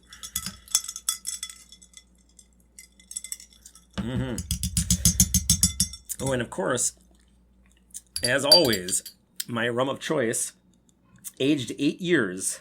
So it's Rana Nejos, Bacardi, aged rum. And like I always say, it's not a party if you ain't got Bacardi. So, Mongoose, Clara, What do you guys I gotta doing tell you, that does sound tasty. But Muskrat, what I'm drinking today is a beverage that warms the heart, just like yours. It draws upon two items that any self-respecting back alley dive bar should have sitting in plain view of its shady patrons, and it should have it in abundance. These two ingredients were a staple of my diet back in my early 20s, and though I've never seen them combined into a single beverage, today's that day. All right, this little shooter drink is called the Jägermeister, and it's like Nirvana. So get your highball glass and come with me on a special journey. You'll need one pickled egg and one shot of Jägermeister. Simply fill the glass with Jägermeister, place the pickled egg inside, and let it soak for a minute or two, and then slide her back. Oh, no. Oh, yeah. Make sure to serve it lightly chilled. The Jägermeister is quite versatile. It's a good breakfast drink or a fancy dinner cocktail. It can be consumed at any event, from tailgating in the parking lot at football games to entertaining other adults at tiny children's parties. And here's a pro tip. The key is to chew the egg before you swallow, or else you're going to choke. What about you, Clara Grace? Oh, no, that's like the red eye kind of. The red eye, that's terrible. You could get really sick from that. Anyway, so for anyone who hasn't noticed, I was drinking the first half of the show, so I am not making one now, but I have one, and it's excellent. So I have Knob Creek, the small batch, and I'll just take some the crushed ice and fill like a quarter of the cup. I have a stainless steel cup I like to use because it keeps the ice nice and cold. And then I take some frozen blackberries and raspberries and cherries. Sometimes it depends which ones I got. This time I have blackberries and raspberries, I think. And then a little splash of, or then I fill it up with the Knob Creek, and then a little splash of ginger ale. It's excellent. So now right about this time, it's starting to get down to the bottom. So by the end of the show, I'm going to have these amazing Knob Creek soaked berries at the bottom of my. It's like awesome. It's the gift that keeps on giving. Wow. This is a really good drink. Knob soaked berries. Is this an aphrodisiac type of drink? I don't know. Are you turned on? Yeah, a little bit, Clara. A little bit. Oh, there you go. So yeah, that's like the 60% Knob Creek. Yeah. Yeah. Yep. Yeah. Oh, wow. Funny. And Mongoose, you're chugging an egg with Jaeger. Oh. No, it's not just an egg. This is a pickled egg. Oh. And like I said, I'm a huge fan of pickled eggs. Yeah. I missed the brine. part. Yes, the brine of the pickled egg mixing its goodness with the Jägermeister. You got to let it soak. And then tip her back. It's fantastic. No, I still won't do it, but it's not as bad as when I thought it was a raw egg. Okay. Yeah. No, this is not a raw egg. This is a pickled egg. Okay. And like any good pickled egg, it should be quite firm after brining long enough. So you got to make sure you chew that egg or you're going to choke. No, see, I think it's chewing the egg that makes you choke. Because I remember we had to do that once for one of those pub crawls when Hunter's Weekend and the Hunter's Weekend and the go bar to bar trying to check things off their list. And one of them was that you had to eat a pickled egg. You had to pick one of the people on your team to do it to get it checked off at that bar. Yeah. And it was like nobody could do it because it was so nasty. It's not though. I mean, people. It's all in people's heads. Like even at the shittiest dive bar, as long as the eggs were in good shape when they put them in the brine, as long as the brine wasn't obtained like dumped in the toilet and you know what I mean? Like it's brine. It's high acidity. It's sterile for the most part, and they're fantastic. A little bit of Tabasco sauce. Now, the Jägermeister does not call for Tabasco sauce, but I'm just saying, if you're going to take your pickled egg by itself, a little bit of Tabasco sauce is a nice condiment complement. Mongoose, you may have convinced me. Like, I might have been prejudiced against this in my youth, so I should probably give it another try. Yes, free your mind, Clara Grace. Right. I shouldn't be so strictly rigid in that. I'll give it another shot. I mean, it is food. Fantastic. Okay. Well, Cheers, everyone. Knock her back. So, again, tonight's segment, A Modicum of Grace with Clara Grace. Oh, jeez. It's good. Good stuff. So, Clara, Yes. lots of stuff going on in the news, whether it's Joe Biden with his recent, I'm not really sure what it is because I've watched the videos and I don't know what's going on, but Yeah. a lot of things about, men saying they're, especially the millennials, saying they're confused about what they should do, flirting, maybe going out because it can't be done anymore successfully without a lawsuit. What is your take on all of this, Claire? Oh, this is that's a big question because there are a lot of things going on there. There's a lot of things going on there. You want to start with Biden or something else? Well, I think whatever you might think, I think if that doesn't tell you that the rules for men, that women are changing the rules for men and that this is coming into legislation, all the safe space, all these things, it's like we don't have freedom. We're putting laws around what we can say and how we can act and what we can do. That's really scary to me. I mean, it's like that's not a free country. Yeah, well, Clara Grace, let me kind of set the stage here for you. You provided us an article here at Packets and Bolts. This is an article from Indy100.com on April 7th, right? It said that ever since sexual harassment has become a widely discussed topic, there have been people complaining about how the Me Too movement has ruined flirting. This was especially the case after allegations against Aziz Ansari were made in January 2018. But no one has managed to sum it up quite as well as comedian Kate Willett, who articulated the clear black and white difference between flirting and sexual harassment in a Facebook post that has since gone viral. Okay, so I happen to have that post from Kate. This is the post here. Kate Willett. This was about a year ago, I guess she posted it. I love to be flirted with. I don't like being sexually harassed. These two things are not the same. And if you're arguing the point, quote, now can't flirt anymore, end quote, you don't understand what flirting is, or you're just pretending to in order to set up a straw man argument in favor of sexual harassment. Good flirting is fundamentally empathic. It's about building desire, and it's often pretty subtle. It's paying such deep attention to another person's emotions and body language that you create more intimacy with them. It's a two-way, playful, fun exchange that makes everyone feel good. Sexual harassment is the opposite. It's devoid of empathy, and it's about forcing your will upon another person without having any regard for their desire. End post. Okay. So we have to talk about this in a couple different ways, because we have to talk about some of the errors in this message, but then we also have to talk about what's wrong with even the fact that there is this message. So it's kind of like there's a big beast to tackle here. So go ahead. So yeah. You want to take? Yeah. Well, so okay. First off, I think we'd all agree that obviously sexual assault or sexual harassment is pretty well. Okay, sexual harassment, to be specific, is continued unwanted, sexual advances, or whatever, right? So that's continued unwanted. And usually the old training on sexual harassment was that, if someone sexually harasses you, you tell them to stop. And if they keep doing it, that's harassment.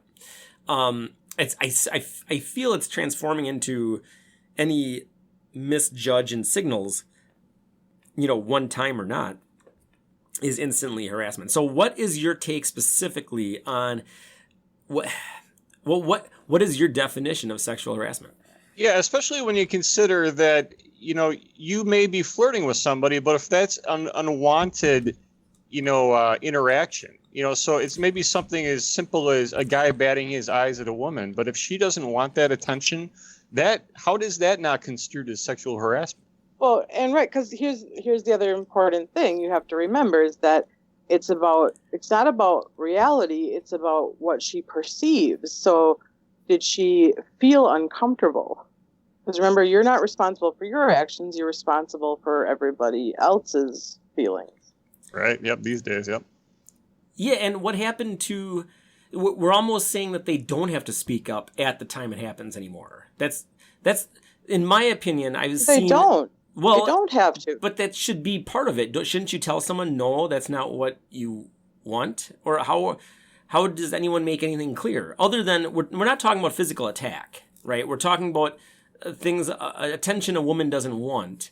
But doesn't she have to say she doesn't want? Here's the thing. I think we're in territory of splitting hairs that are again that's part of the problem with these issues, and where people will get so wrapped up in them because you can argue these finer points and because it's based on your life view, and it's like what totally sounds unbelievably insane to me to somebody else who has a completely opposite view, I sound totally insane to them. And so it's like, how do you try to communicate that difference of why we're seeing that two different ways? Yeah. What they think reality is and how they define it, like things that they don't, the way they throw the word, this is a fact, this is an absolute truth. It's like those words used to mean something, to me, or they still mean something to me. But they don't anymore. Words can mean whatever you want them to mean. Right. You can be any gender you want to be. You can be you can choose any name you want to choose. If I say that I'm a woman, you have to call me, or if I say I'm a man, you have to call me a man. It's like, it's all kinds of crazy. Well, okay, but with the sexual harassment, first of all, I personally say there's a definite distinction between in work, workplace sexual harassment, which I think is a lot more usually cut and dry. Again, maybe if it's a discussion and someone's claiming harassment, that can be a little gray. But, to me, grabbing someone's ass at work is very risky. Should not be done. And I think we need to separate in work versus out of work, because I've been at bars. I've been grabbed by women. I've seen women grab guys all the time. Are all of those women sexual predators, and should 15 years when they're a successful politician, should they get called out because they grabbed a guy's ass? Yeah, and what's the pendulum may swing that way. What's the rule, the code of conduct these days when you're outside of the workplace? People go out on Friday or Saturday night to a club, for instance, with the expectation that that's the place you go in order to find somebody to become intimate with, and so there's the expectation that you need to ramp up your game a little bit, that people are going to be flirting with each other, but so that's where you start to see some of this hand play come in. But what are the codes of conduct in these places now, since everybody says that the smallest thing can be misinterpreted and labeled sexual harassment? Hey, listen. Yeah. Hey, whoa. Okay, stop. Okay. I mean, here's the thing. Everybody knows. I mean, you go to the bar, you know what the game is and where the lines are. Like, this isn't really an issue in the real world. Again, like, let's unplug for a second and use our minds, which is this really happening all over the place, that people are being sexually all around me? Like, it's not. It does happen. I acknowledge that it happens, and it's tragic, and we want to deal with that. But it's not the norm. But why is it so prevalent? Why are we talking about it so much? It's like we're being bombarded with it, like this message is being overinflated to be a bigger boogeyman than it is. But Gillette is telling me that if I go up and I kind of lean on a group of ladies' table and I kind of say all suave, I'm like, "Hey, ladies," that's toxic masculinity. Oh man, you brought up the Gillette commercial. Let me bring up this little fact about the Gillette commercial. The thing that I have the biggest issue with, and it wasn't as bad as some guys were really mad about it. The biggest problem I have is when they see a guy catcalling a woman and they're shaming the man that's not stopping him. What? It's not anyone else's responsibility unless someone's being attacked. Like, I'm a firm believer that you should try to intervene if someone's being physically harmed. Right, but it's not my responsibility to stop a catcall, because usually guys that are big enough assholes to catcall women that aggressively are big enough assholes that if a guy says stop it, they don't mind picking a fight with them. And are we back to chivalry days? Do the women need protection from the men to deal with catcalls? Is catcalling really the worst problem that could happen? And do men need to defend women from catcalls? Yes, and what does that do to the whole concept of gender equality when women want more independence and they don't want to have a man stick up for themselves, but you're setting a double standard here. Right, Yeah. you guys, there are no answers to these because of the fact that, feminism has splintered off in so many different directions that you don't even really know what that means anymore, or which division of. Because, feminism is starting to branch off into different little groups. There's like the gender inclusive feminisms and the non-gender binary and all these different, because, the LGBTQ and the feminisms used to be very strongly aligned, but all of a sudden their two agendas started to infringe upon each other. Okay, So, right. And the feminists do not want a male who identifies as a female to be able to come into the women's bathroom because that's the woman's safe space. So it's creating conflict now. We are against each other here. Yeah, and that's an interesting dynamic. But I do have to just say about the men preventing men from catcalling. If it's your friend, maybe. Stranger, no. It's just not the a male stranger's responsibility to protect a random woman from catcalls. It's not, because I don't think it's anybody's responsibility to say what is anybody else's responsibility, whether it is or isn't. Well, so this is because it's that man who's standing there his moment to decide: am I going to pick up this responsibility or am I not? He can always choose. Right. So but it's not his responsibility.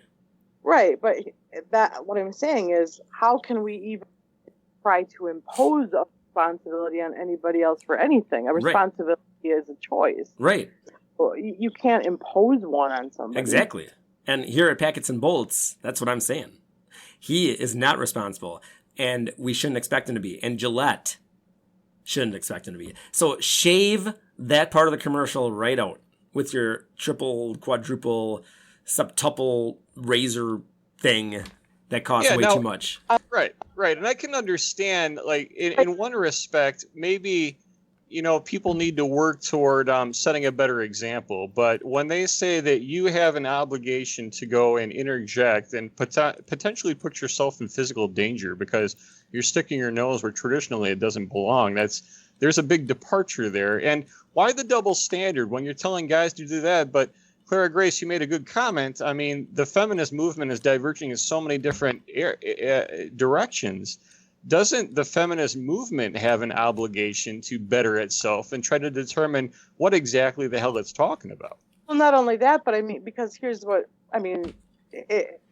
question. For somebody just kind of blindly following the sort of feminist line without stopping to think, because what good is this doing us? If you're truly a feminist, you're talking about what is the absolute best state of being that we could have for all genders. And so what does that look like? It's not this, for sure. It's not this, we are these oppressed people and and that's the thing, you'll find people protesting, a woman's right to choose and a big march and all these kind of things. And regardless of where you're falling on there, and that could be a whole other topic, which we probably don't want to get into. But regardless, most of these people aren't even affected by that choice. Why are you taking up this play? You got stuff to worry about at home.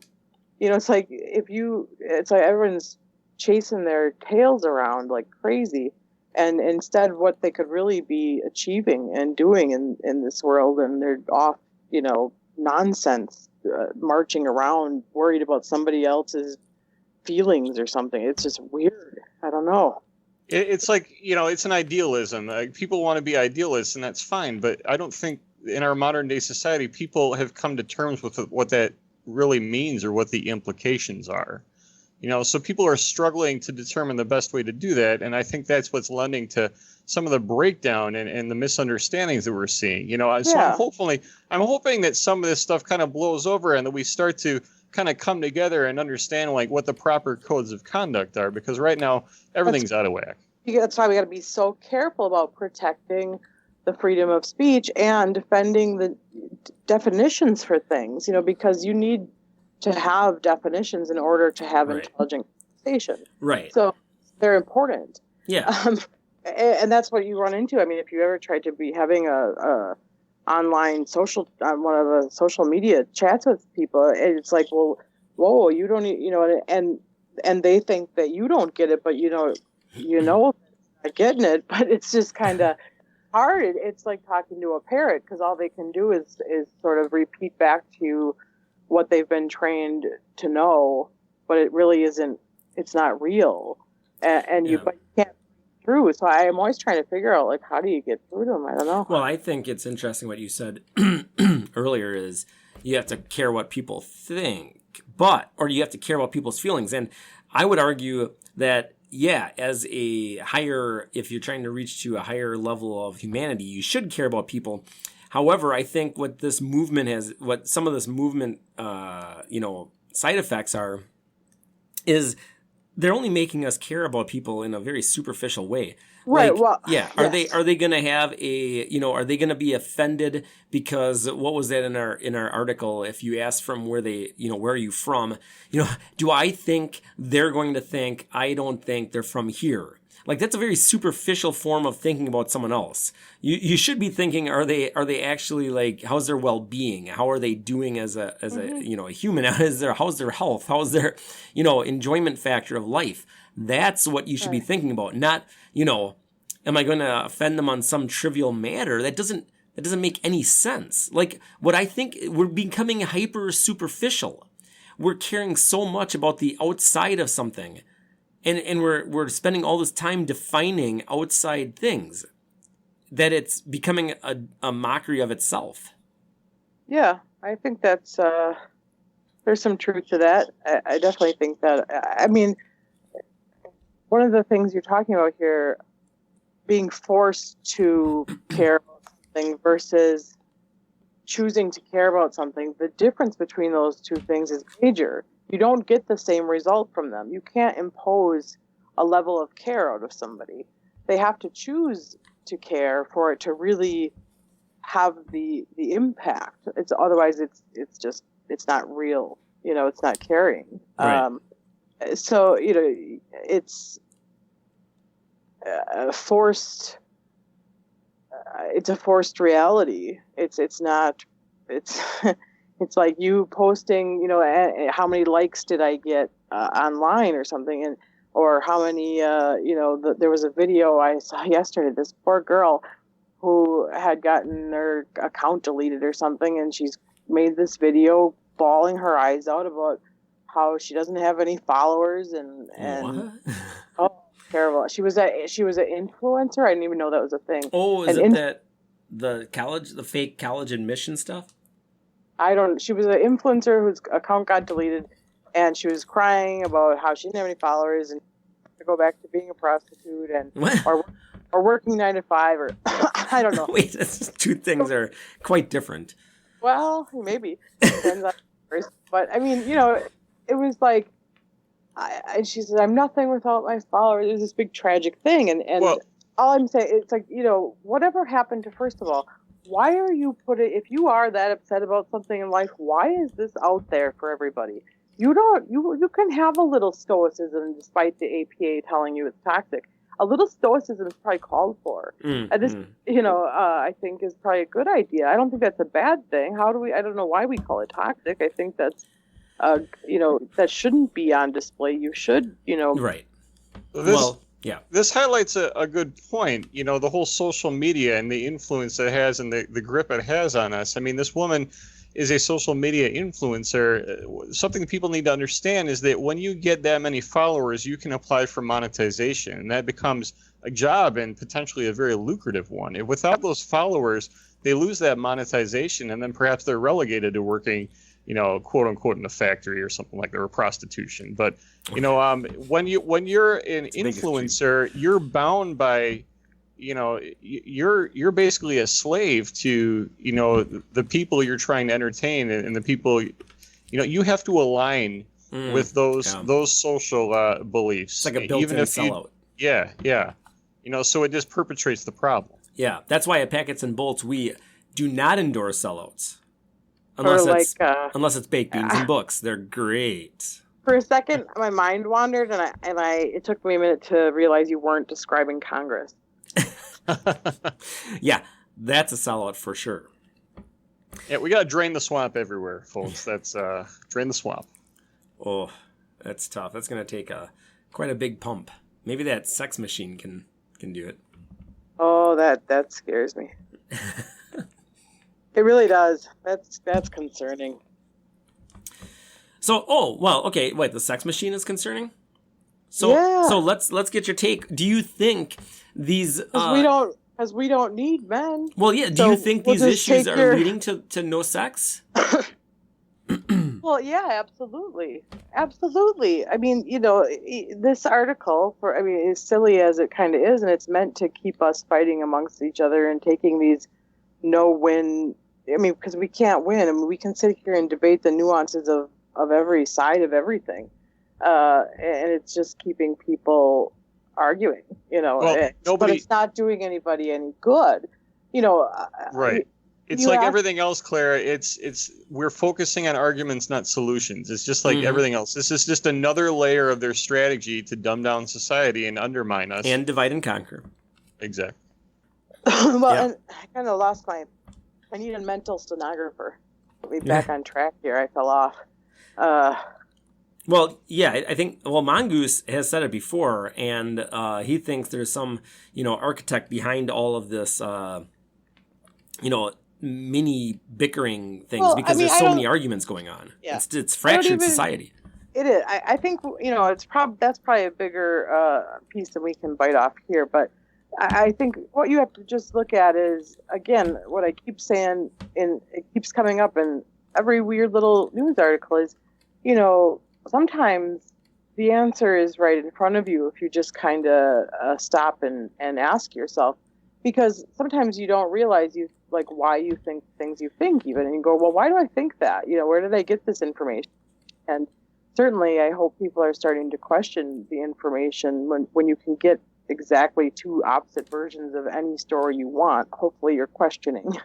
Right, but that's not the way it works, unfortunately. The way things are going is that people generally gravitate toward the news outlets or the opinions that other people are espousing that they more closely align with. So they're reinforcing their own opinions, and they're failing to consider alternative viewpoints, and that's the problem. Not only failing to, but shutting them down. I mean, they will mob an opinion that is not popular. Right. Mm-hmm. Yep. Oh, for sure. And then use terms to, invalidate people without a real argument. Well, thank you. Hold on. It always devolves in personal attacks. Mansplaining. We have to go back to this article, because we really need to kind of look at this, how this is done. I mean, I think that's important. Let me go back here, so that you you got to use some critical thinking. Okay, so first of all, I'm reading this article. I love to be flirted with. Yeah, most women do, unless they're kind of a little twisted up about how that invalidates them as a woman. I mean, sometimes you get people a little fanatical about that. But anyway, and then she says, I don't like being sexually harassed. Well, of course, that would not be nice. If they won't leave you alone, that would be terrible. It'd be kind of frightening, in fact. These two things are not the same. Well, yeah, I think, pretty much everyone sort of knows that. And if you're arguing the point, here we go. Now men can't flirt anymore, all right? If you're arguing that point, which I'm going to argue that point, so let's keep that in mind.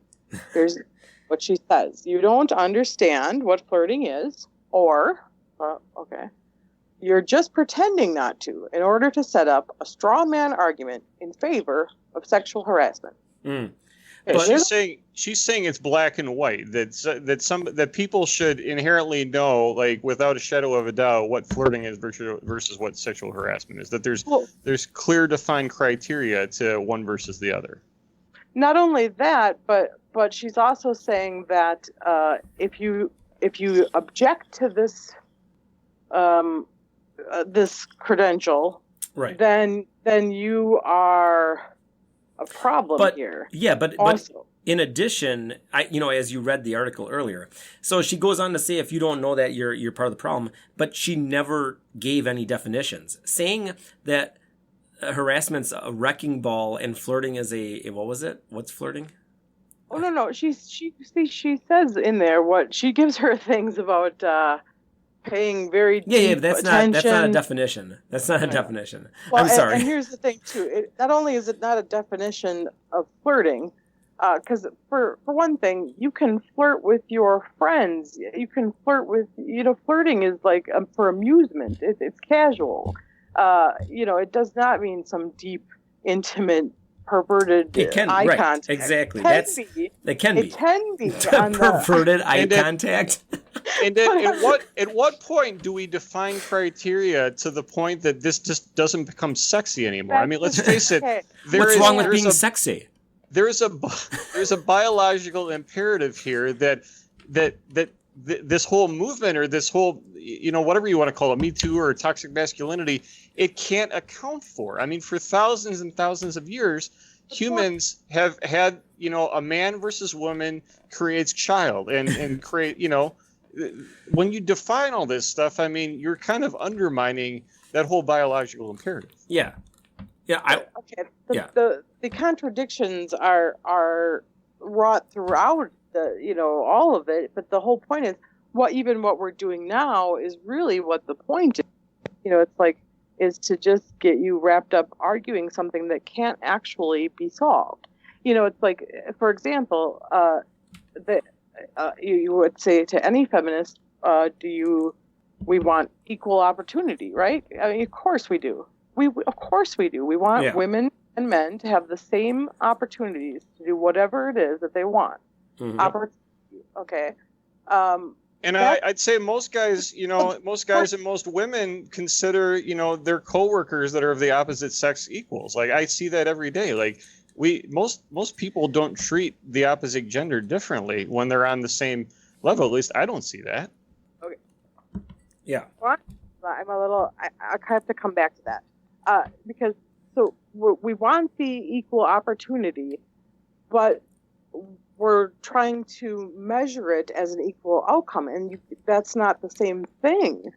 It will never be the same. It's intrinsically can never be the same thing, because if you open up equal opportunity, we will naturally. Well, there you go. We'll pull into your argument regarding gender differences. It's like women and men have different interests naturally, and they're going to gravitate towards different things if you actually give them free opportunity to do as they please. They're going to gravitate to different things naturally. In the broad spectrum. Yeah. In the broad spectrum. Yeah, it's the biological imperative. Averages everywhere, but they will. So that's never going to be, if you really want true equality, it will never be proven an equal outcome. You're arguing against social engineering. Well, yeah, I would argue. Yeah. I mean, no, but that's not what I'm saying. Okay. Of course, I'm against that. But I'm saying that, I mean, when we're, people will use this like wage gap, like, well, until we are the same numbers. Well, you're looking at, you want equal outcome, but I thought you wanted to give people equal opportunity. So didn't I have the opportunity to choose something different? Yes, exactly. Right. So I feel that's feeding into social engineering, which, is a concept of, in the grand scheme of things, the averages would indicate more women would gravitate towards one profession, more men would gravitate towards another, and that to try to engineer that, for instance, more men go into nursing or more women go into computer science, that would be going against your human nature. So by and large, people that argue against social engineering say you shouldn't mess with that stuff because, you put people into positions they don't want to be. There's always going to be a percentage that go against the grain, and those people will be good in those fields. But when you push people to a let certain people field, excel in whatever they're good at. exactly. Yeah, but let's just define social engineering. They are incentivizing in a variety of industries and career roles, trying to incentivize the different careers that aren't necessarily ideal or a primary focus for one gender or another. So I think you're going to create perhaps unhappiness or uneasiness, or at least in the short term. They've already done that. Yeah. I mean, so this is a problem. Studies that show. I mean, the people's subjective quality of life that has the decline over the last I think it's 50 years. I might be misquoting that, to be honest, but it's a significant. I mean, I think maybe 43% or something less happy. People are miserable. But I mean, it's especially significant for women. I mean, because that's here's another question to sort of like have you pause and think about feminism. It's one that gets me. Okay, so feminism, and when I say feminism, I'm talking about the sort of 60s at first, or kind of what empowered burn your bras, sexual revolution, second wave. Yeah, getting equal rights to work and that kind of thing. Burning bras, exactly. Packets and Bolts endorses not wearing bras for health reasons. Well, I mean, there's a couple of, I think, what's her name? I can't think of it. There's a couple of vintage feminists on YouTube that, really true feminism isn't off-putting. Yeah. It's a lot of really smart. These, they're people I could admire in that movement. Not that I would necessarily align with everything that they were about, but I could definitely respect them and have conversations with these people. But you can't really have conversations with a lot of modern feminists. They're just very rigid, and you're wrong. And it's it's kind of like either you think this way or you're wrong, and you can't really have a sort of breaching the divide conversation about anything. And that's unfortunate because I think, that's keeping them sort of locked into one narrative. And so here's the example I want to give. So feminism kind of, I'm going to talk on a real broad stroke paintbrush here. Right. Generalizations are what Packets and Bolts specialize in. Here we go. So, convinces us that it's unfair that we don't get to work and we want a right to work. Okay.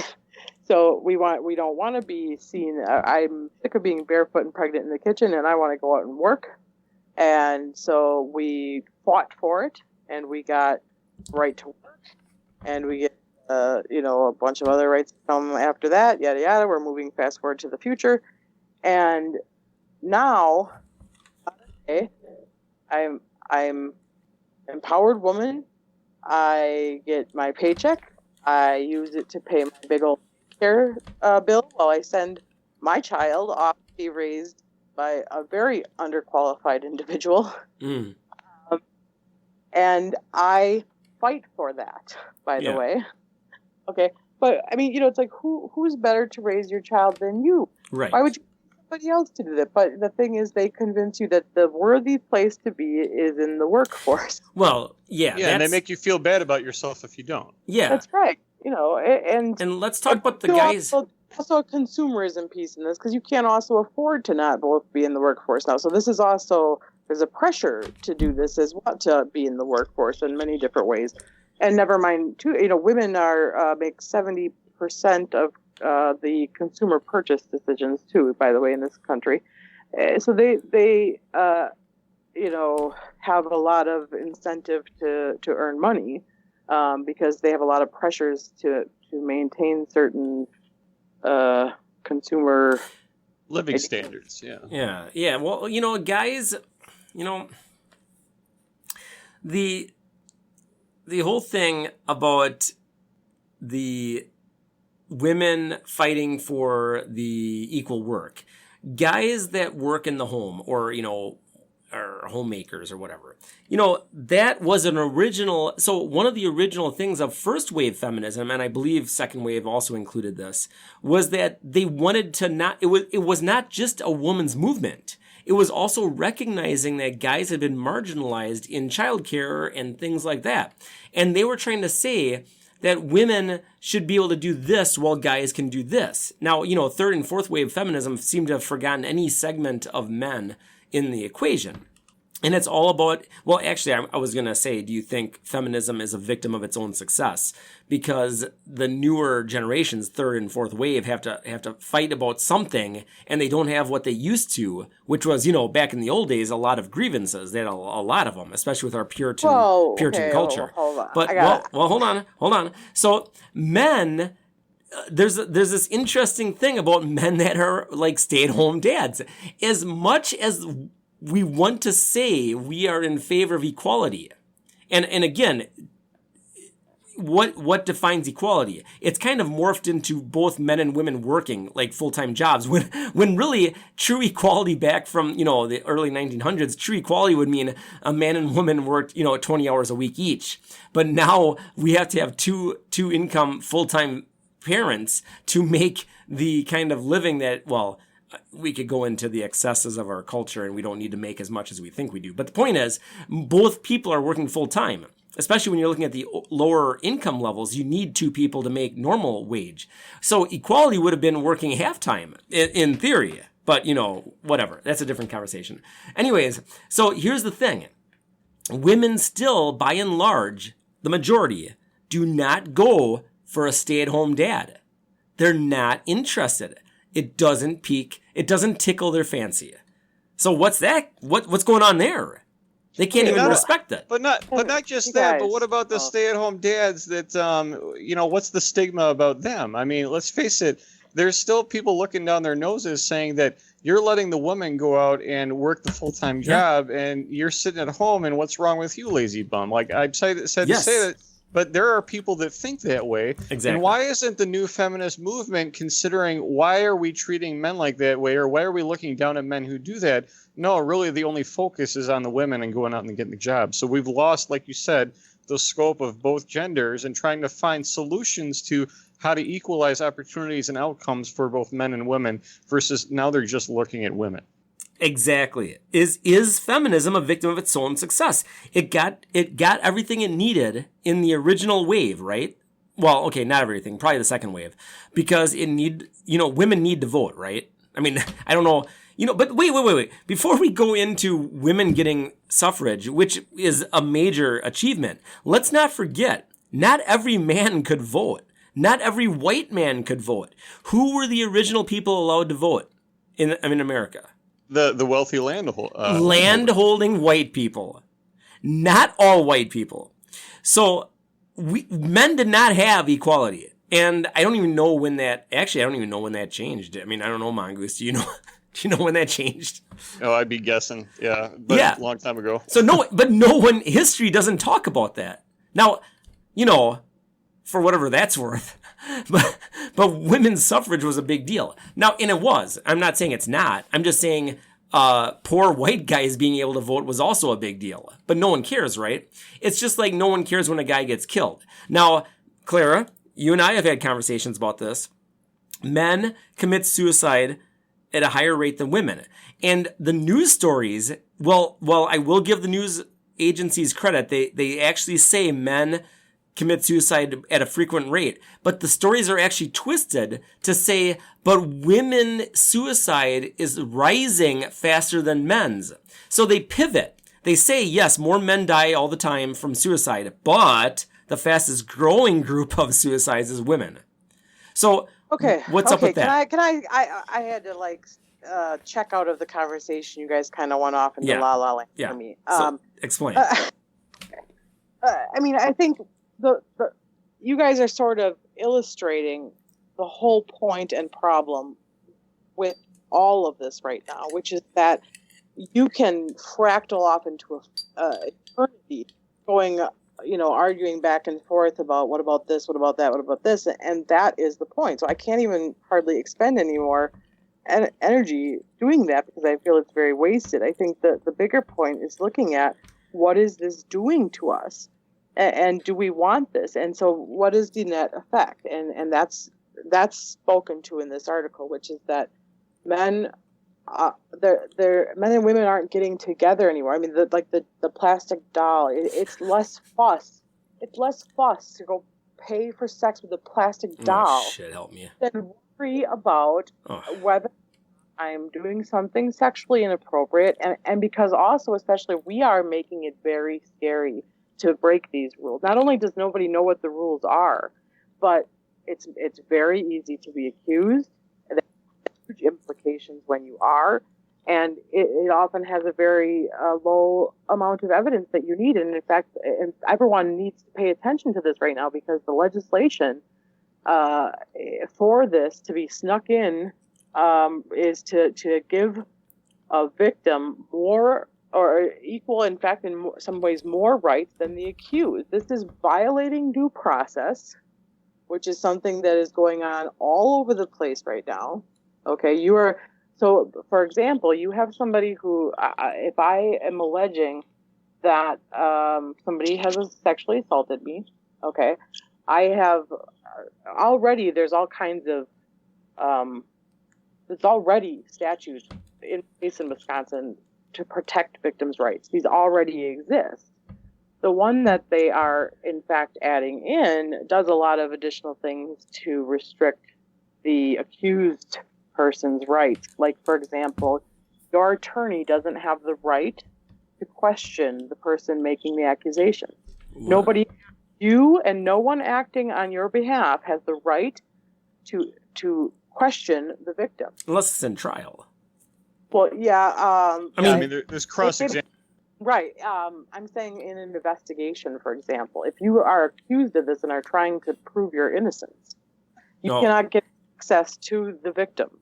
Okay, true. But you can get all affidavits they've made. The defense always has rights to their... discovery. You want to look up Macy's Law. Look this up, because you'll be surprised at what it's restricting. Look this up, and there's also an act, actually, I think even on a federal level, if I'm not mistaken, that's similar. With the women's stuff that came through. You do your own research. But anyway, but look up Macy's Law, please. Everybody look that up, I think. Yeah, we'll have to check with our legal correspondent. He's actually been talking about coming on the show to talk about the injustices he's seen. But we'll ask him about Macy's Law, right? Mm-hmm. Macy's Law. I'm going to make a note of that. And make sure you look at because of course that's the thing. They always tack stuff on. They push a bill through that sounds all nice, and of course we want that for people. Like this current one with the I hope everyone's paying attention to that, with the Equal Rights Act. That it sounds great on the face, which is, of course, we all don't want anybody to be discriminated against. Nobody wants, Right.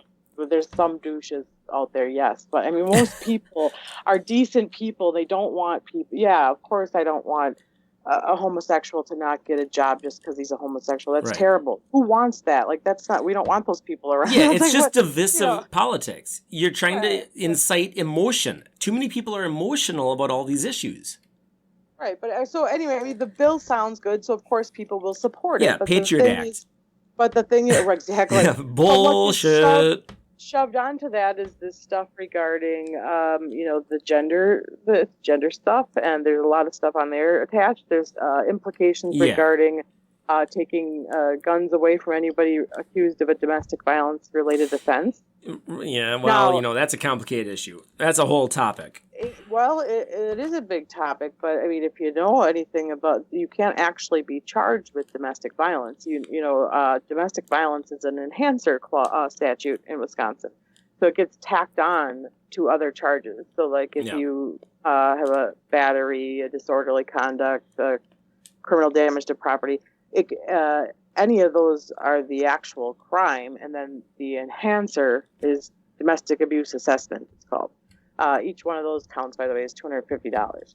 But anyway, it also opens you up to losing gun rights and deportation if you're an immigrant. But anyway, so that gets tacked on, and then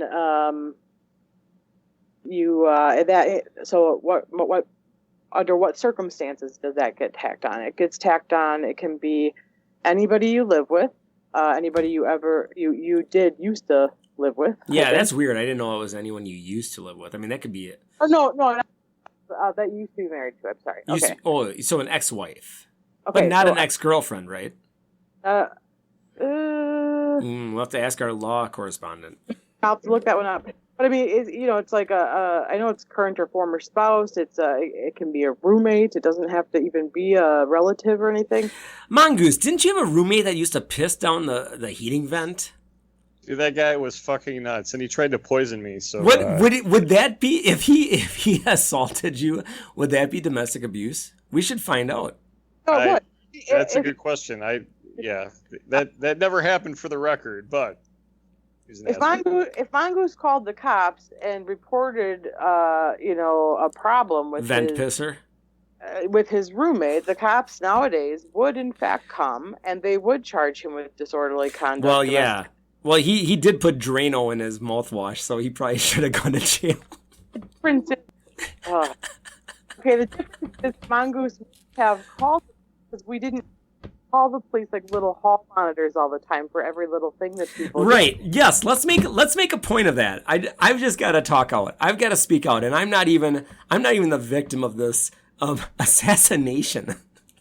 So Mongoose was attemptively, which I don't know if that's a word, but we're making it one, attemptively poisoned by his roommate. It was premeditated poisoning, and I was too smart for that. Was it Drano or what was it? What was it, Drano or liquid plumber? It was something blue. Okay. You took the cap off the mouthwash, and you could smell it a mile away. And I had second and third opinions of people to smell that, and they concluded that I was correct in my analysis that he was trying to poison me. So. Yeah. Well, and Mongoose never called the cops.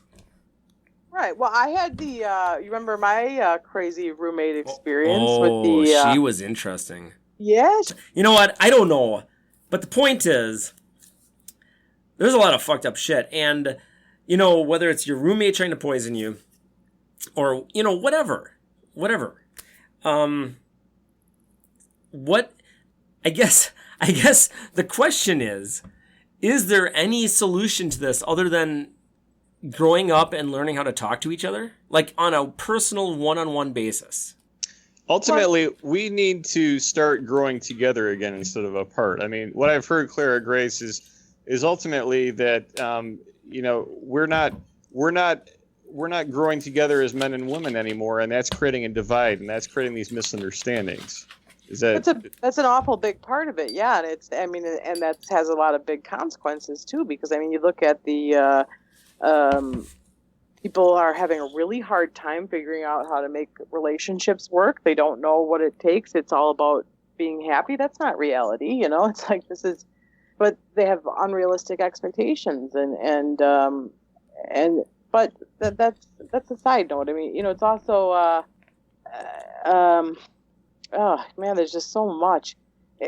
You feel because everybody feels this because you have natural desires and impulses. We all do, but all the rules are so confused, and we have no guidance anymore. And so the families and communities used to guide you into some of these life choices, and a lot of that has been pulled out from underneath us.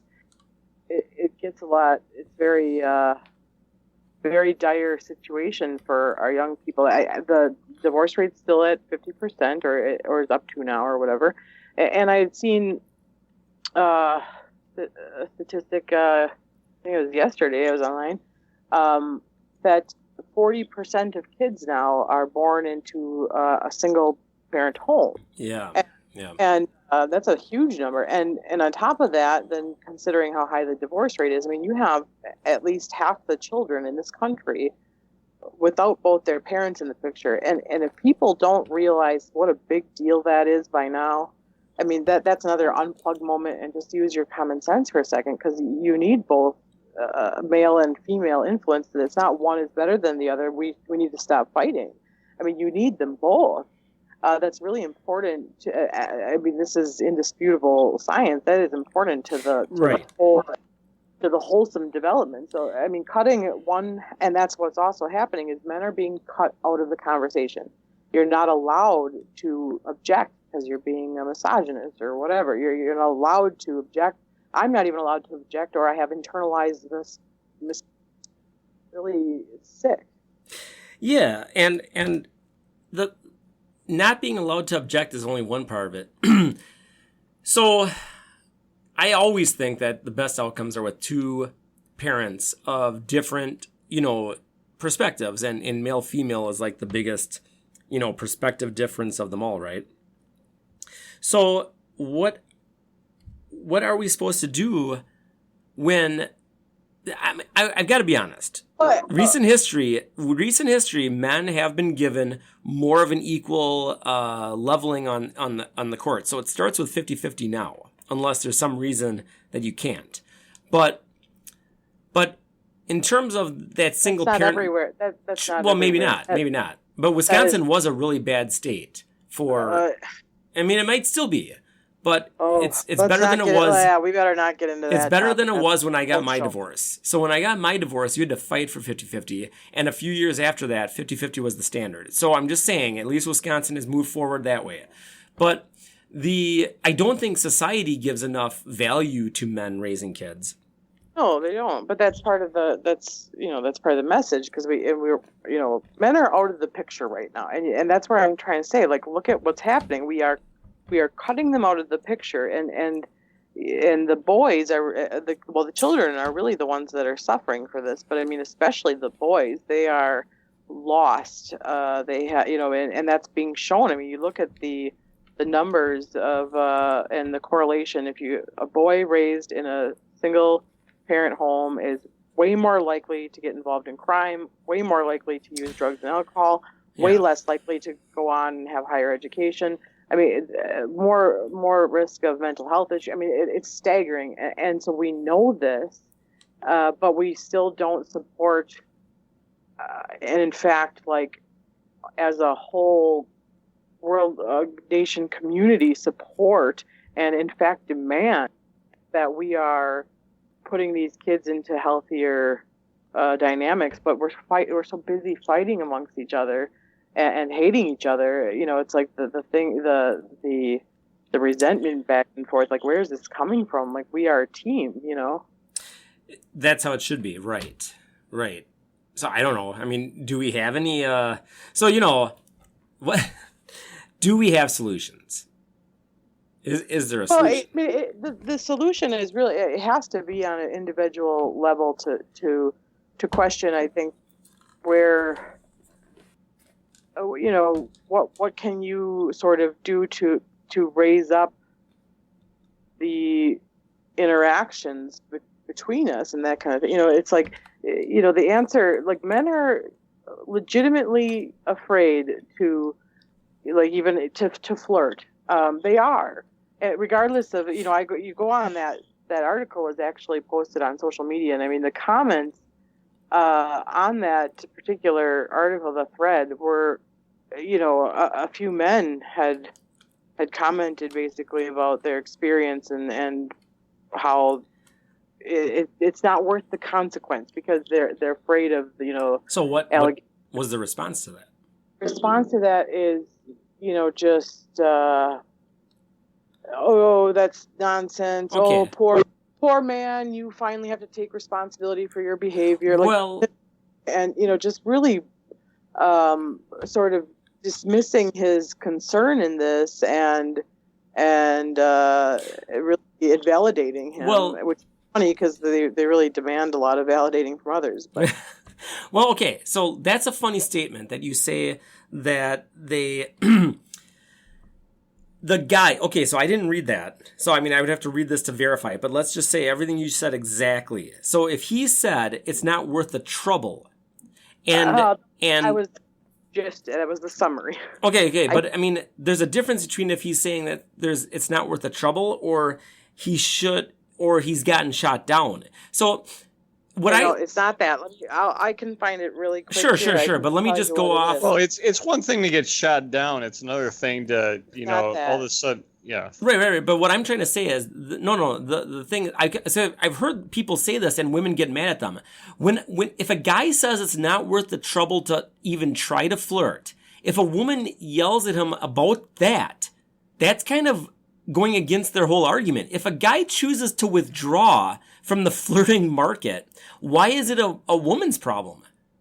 He is pulling out because he decides it's not worth the risk. So should a woman get mad that a guy decides nothing should be done on his part? We're just talking about one guy. You're damned if you do, you're damned if you don't for some of these guys. I mean, if you go and flirt and you catch the wrong woman, then all of a sudden it's sexual harassment. But if you don't, then all of a sudden you're not flirting with me. Already in business, men who, they don't want in close vicinity with a woman because potential to be accused of things or to have that affect their career. So they will they'll walk out of the harassment claim and back themselves right into a harassment or a discrimination claim because now you're saying you won't work with women. Well, okay, but I just want a specific comment about this because men, not in the workplace, telling women in advance, and they're just talking on, internet chat. I mean, this is like a forum. They're saying, like you just said, it's not worth the risk. And they're saying they're just not going to flirt. Now, okay, again, they might not be true. I mean, not be honest. Let me read you. This is, should I read the guy's name, you think? Well, whatever. I mean, it's on the internet, right? So. Right. Okay. So Harvey, I'll just use first name. Harvey says, regardless, in this anti-man, angry at all men and hating men environment, anything spoken or seemingly trivial conduct could be used against a man in a court of law. Allegations and insinuations and nefarious perpetrated conjecture and outright lies seldom come with any meaningful reprimand of legal consequence. Fortunately, such scenarios do not occur too often, but they do happen often enough such that men have to be very careful about what they say and to whom they say it to. Okay. And her response was well. So what do we think about that? First of all, is that do you believe there's validity there? Okay, so let me just say that my experience is way different than probably most men. So I personally only make moves when I'm near very, very high certainty, and I have better judgment maybe than a lot of people. I don't know. I've only I've only misstruck a few times and gotten slapped. But I've heard about those few times, and you've misstruck, and you. So I mean, again, like that's one instance where you were just innocently trying to observe the male female dynamic when it comes to dating and flirting, and it was taken wrong, and you ran into a militant feminist of I'm familiar with this story as well. It's Kiss on the neck. Perfect example. Kiss on the neck. I mean. After multiple hugs initiated by her. And the thing is. And I was trying to leave. Mental health is prevalent. Mental health is prevalent. Mental health issues are prevalent. So if this woman had been, that belief system and perhaps a little bit mentally ill, you could be right now facing bigger troubles than you are. Yeah. So, it is not unheard of. In fact, I personally see it all the time. So it is not, it's not really, it's not a joking matter, his point. Well, he's got a serious concern that's real. Right, but he's kind of making the argument. So I've actually seen online guys just saying they're not going to flirt anymore, and women get mad at them for that. And my question is, why is that legitimate? You shouldn't get mad at someone saying I'm not going to flirt anymore because it's too risky. You can argue with them that it's not that risky, but to say get in there and flirt, you're kind of encouraging the problem, aren't you? Well, that goes back to before you can't force. You're trying to force. Right, but aren't women simultaneously making an argument that they don't want an aggressive man, and yet they want an aggressive man when they want the aggressive man? Oh, but that's always been, no offense, Clara Grace, but that's always been the female persuasion. Well, let's hear, Clara, what do you say about that? Men are from, Mars and women are from Venus. I mean, we don't understand them, but that's always been the polarity between it. Is like women always say they want the nice guy, for instance, but that's not really the kind of guy they want. They want a guy that excites them. Yeah, so Clara, what do you say about that? Well, is that all of those answers are true and under different circumstances, so it kind of depends. And that's why, like I said before, you can have these discussions till you're blue in your face, and that's the point. I mean, it's like, because of course sometimes you want that, and it might depend who you're with, and sometimes of course there's a lot of other factors that go into it. If you're not good looking, then you're much less likely to want to be to have somebody want you to flirt with that. Right, like right. Let's talk about that. Isn't the real issue doesn't this all boil down to the ultimate truth? If a woman wants the guy, almost anything they're willing to do to that woman is green light. Now, we're not talking Ted Bundy. Okay, first of all, you have to be careful with statements like that, because that's how you're going to get people's backs up. I mean, and that's not what the point is, because you can't take the two extremes here. No. We're not talking about the two extremes. We're talking about if someone's attracted to someone, the rules are different. So when this woman writes the article about the wrecking ball and the whatever feather, I don't know, but yes. The point is, when she's attracted to the guy, she'll take the wrecking ball, and when she's not, she wants the feather. Well, that may be, and that the other point though is this is from her perspective. Exactly.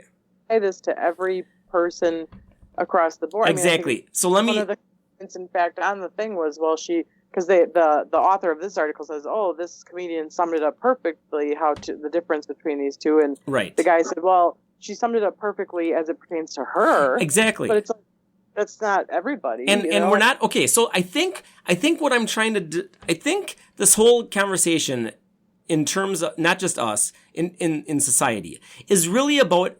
It's not just about sexual, like we all agree, sexual assault, bad. No one is saying force anyone for anything.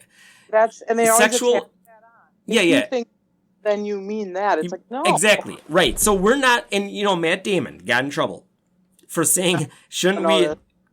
Yeah, okay. I think we all know the quote, but I mean, I'd have to paraphrase, but he tried saying, rape is different than sexual harassment, etc. And someone said that's the wrong conversation to have. Well, no, it's not. But listen, the whole delineation of this, we like to make it all nuanced, like, this could be that, this could be that. And the point is, let's turn the tables. And okay, the real issue is women getting hit on by guys they don't find attractive, but not just hit on, I'm assuming not just a one and done, like a continuous hit on that is incessant. So, Mongoose. Unwanted female flirting. What have you done in your life when that has happened? I just feel really dirty about myself, and I go home and I eat a lot of ice cream and I cry a little bit. Mm-hmm. Oh, stop it! Okay. I suppress these feelings. I don't know what the proper outlet is. It's just unexpected. I have no outlet. Happens all the time. You're not going to help anything. You're not going to help anything. Claire, we're getting of attitude. Claire, we brought you on for the female perspective. I'm just trying to get the male perspective on unwanted female attention. So we'll listen to your comments after. But, Mongoose has a legitimate point. So he feels dirty. I mean, he's making a light of the situation. But no, obviously, the point is, you feel uncomfortable, right, Mongoose? I do. I dirty. But I'm sorry. I got the image of the Dirty Mac with Keith Richards and John Lennon. Yes. And Mick Jagger is interviewing. Wait, do I get this right? Mick Jagger is interviewing Lennon. Yes, and he says, "Who's on the Dirty Mac?" And Lennon says, "Mitch Mitchum." Or Mitch Mitchell, the drummer Mitch for Hendrix, Mitchell, right? sorry. Did I say Mitch Mitchum? Sorry, Mitch Mitchell from the Jimi Hendrix Experience. And someone else, but I don't actually know. I can't remember. But he says, and Keith Richards, your own soulmate. And Mick Jagger just says, dirty. That's the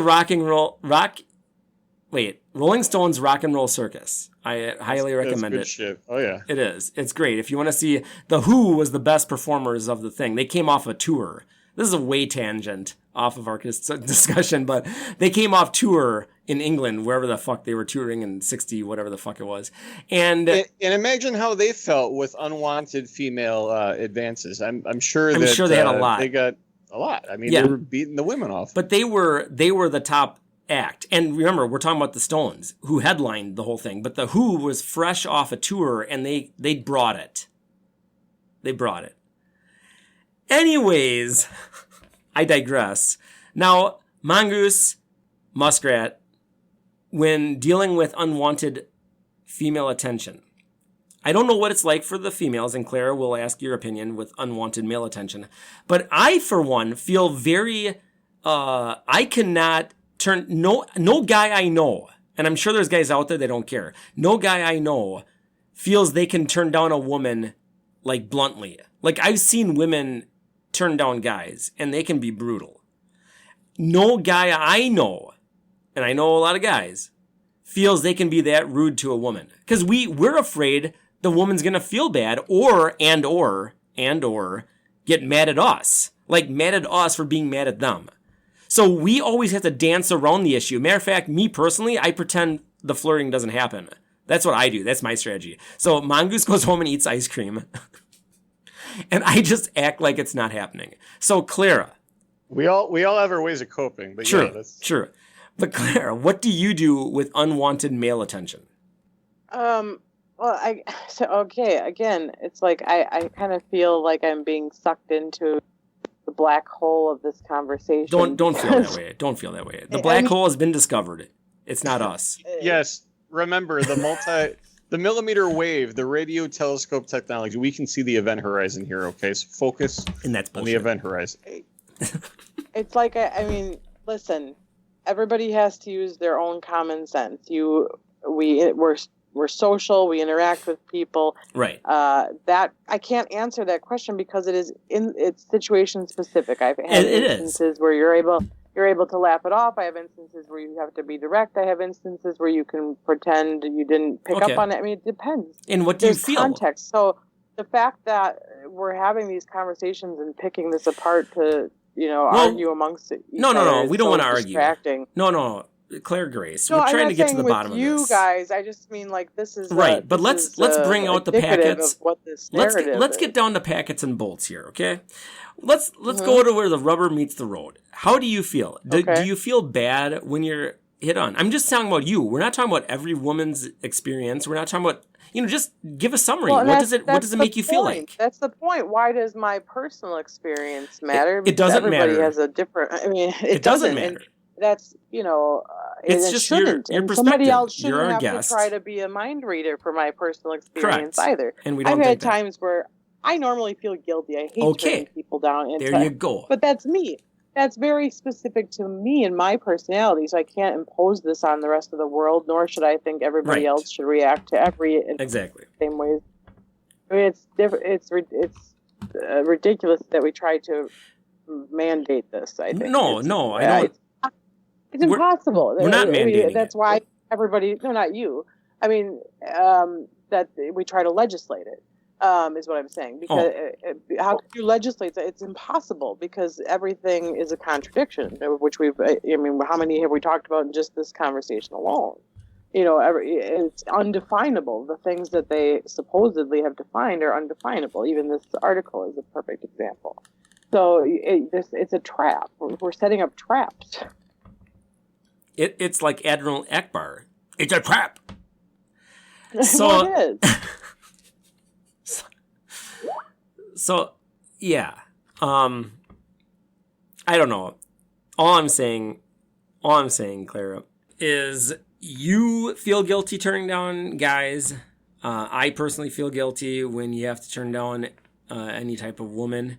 And I feel dirty. Yeah, Mongoose just feels dirty and eats ice cream. I don't know where that's coming from, but what do you mean? It's feel good ice cream, man. It's good. Trust me, like Edie's slow churn cookies and cream ice cream. Ooh. Yeah, I mean, the thing is, we can have this conversation all day long, but it's really kind of it's a result of the problems. It's not the problem. It's just something that we. Well, right, but let me just ask this: why is it all right when a man hits on a woman that's unwanted? It's rightful for her to slap him, and that would never happen in the reverse. Yeah. And I'm not saying it should. Well, I don't think that's right. I'm not advocating violence. You aren't, but society says it's fine. Well, I don't. Who says that? Society. Who's saying it's in movies? It's in TVs, media, culture. So it's being reinforced as being acceptable. You right. mean, okay. Yeah, well, I'm not. I mean, I right, don't think Claire. We're not saying you agree. Are saying, okay. Well, yeah. No, I mean, I think that message is out there, and I think that again is part of that problem where and this is the thing too. Again, unplug. Look at this and look at. I was talking before of kind of the long-term effects of the boys and what's happening to them when they're growing up without dad, and not only is that impacting those boys and their futures, but what about your daughters and what kind of boys are they going to have available to them if they once they start dating, and what kind of issues are they going to have? And it's just the effects are really mind-bending when you think about it, and so I mean I think we have to kind of the only way to redirect of that trajectory at all is to take some personal stock and responsibility. I mean, we're really, I think, on this sort of pattern of looking for somebody, we create the problems and then give you somebody to blame for it and focus your attention over there, or we'll give you something that you can argue about all day long, or something to do, some new screen to distract you and just keep you from not being able to work together. And I mean,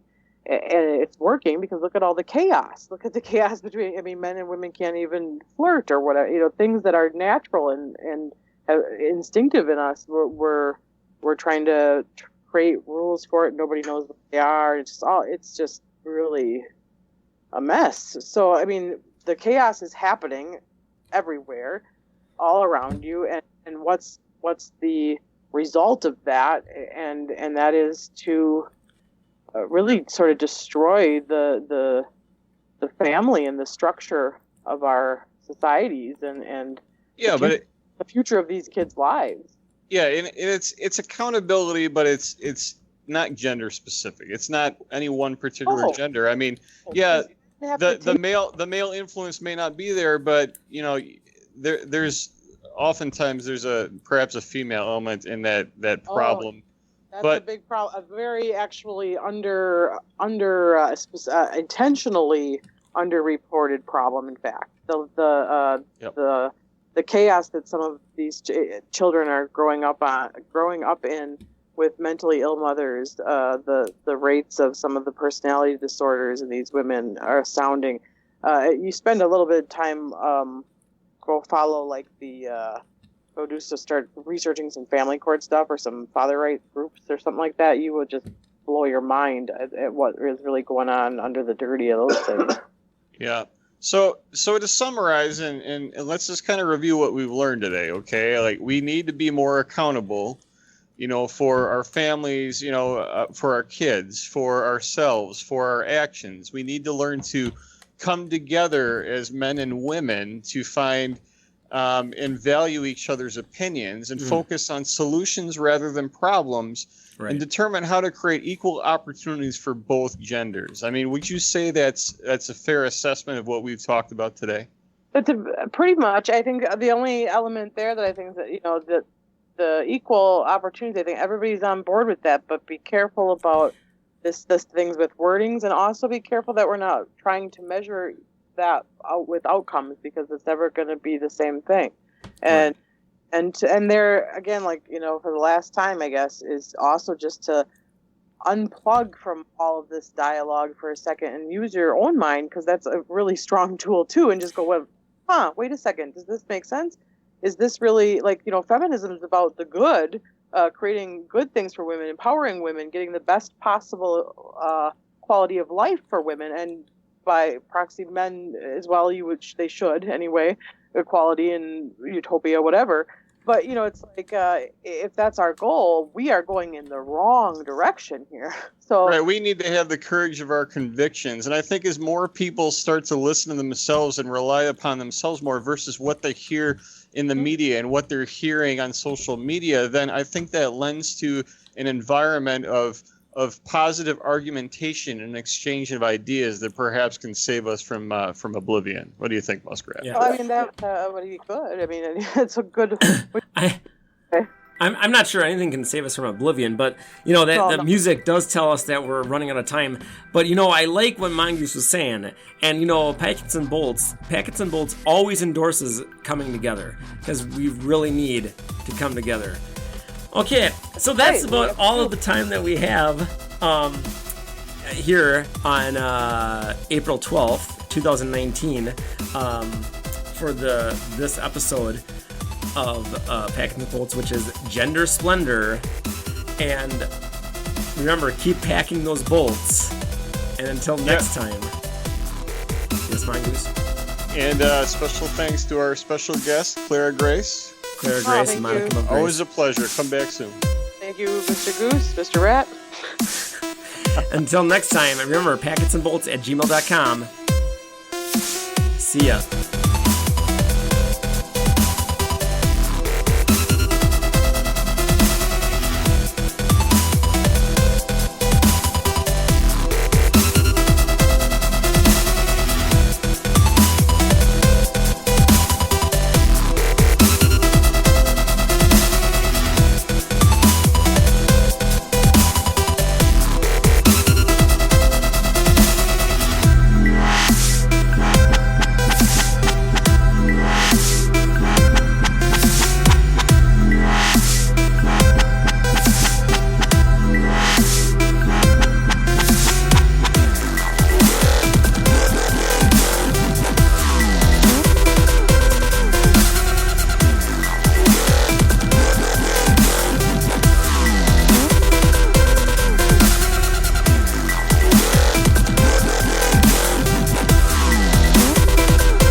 Real goat.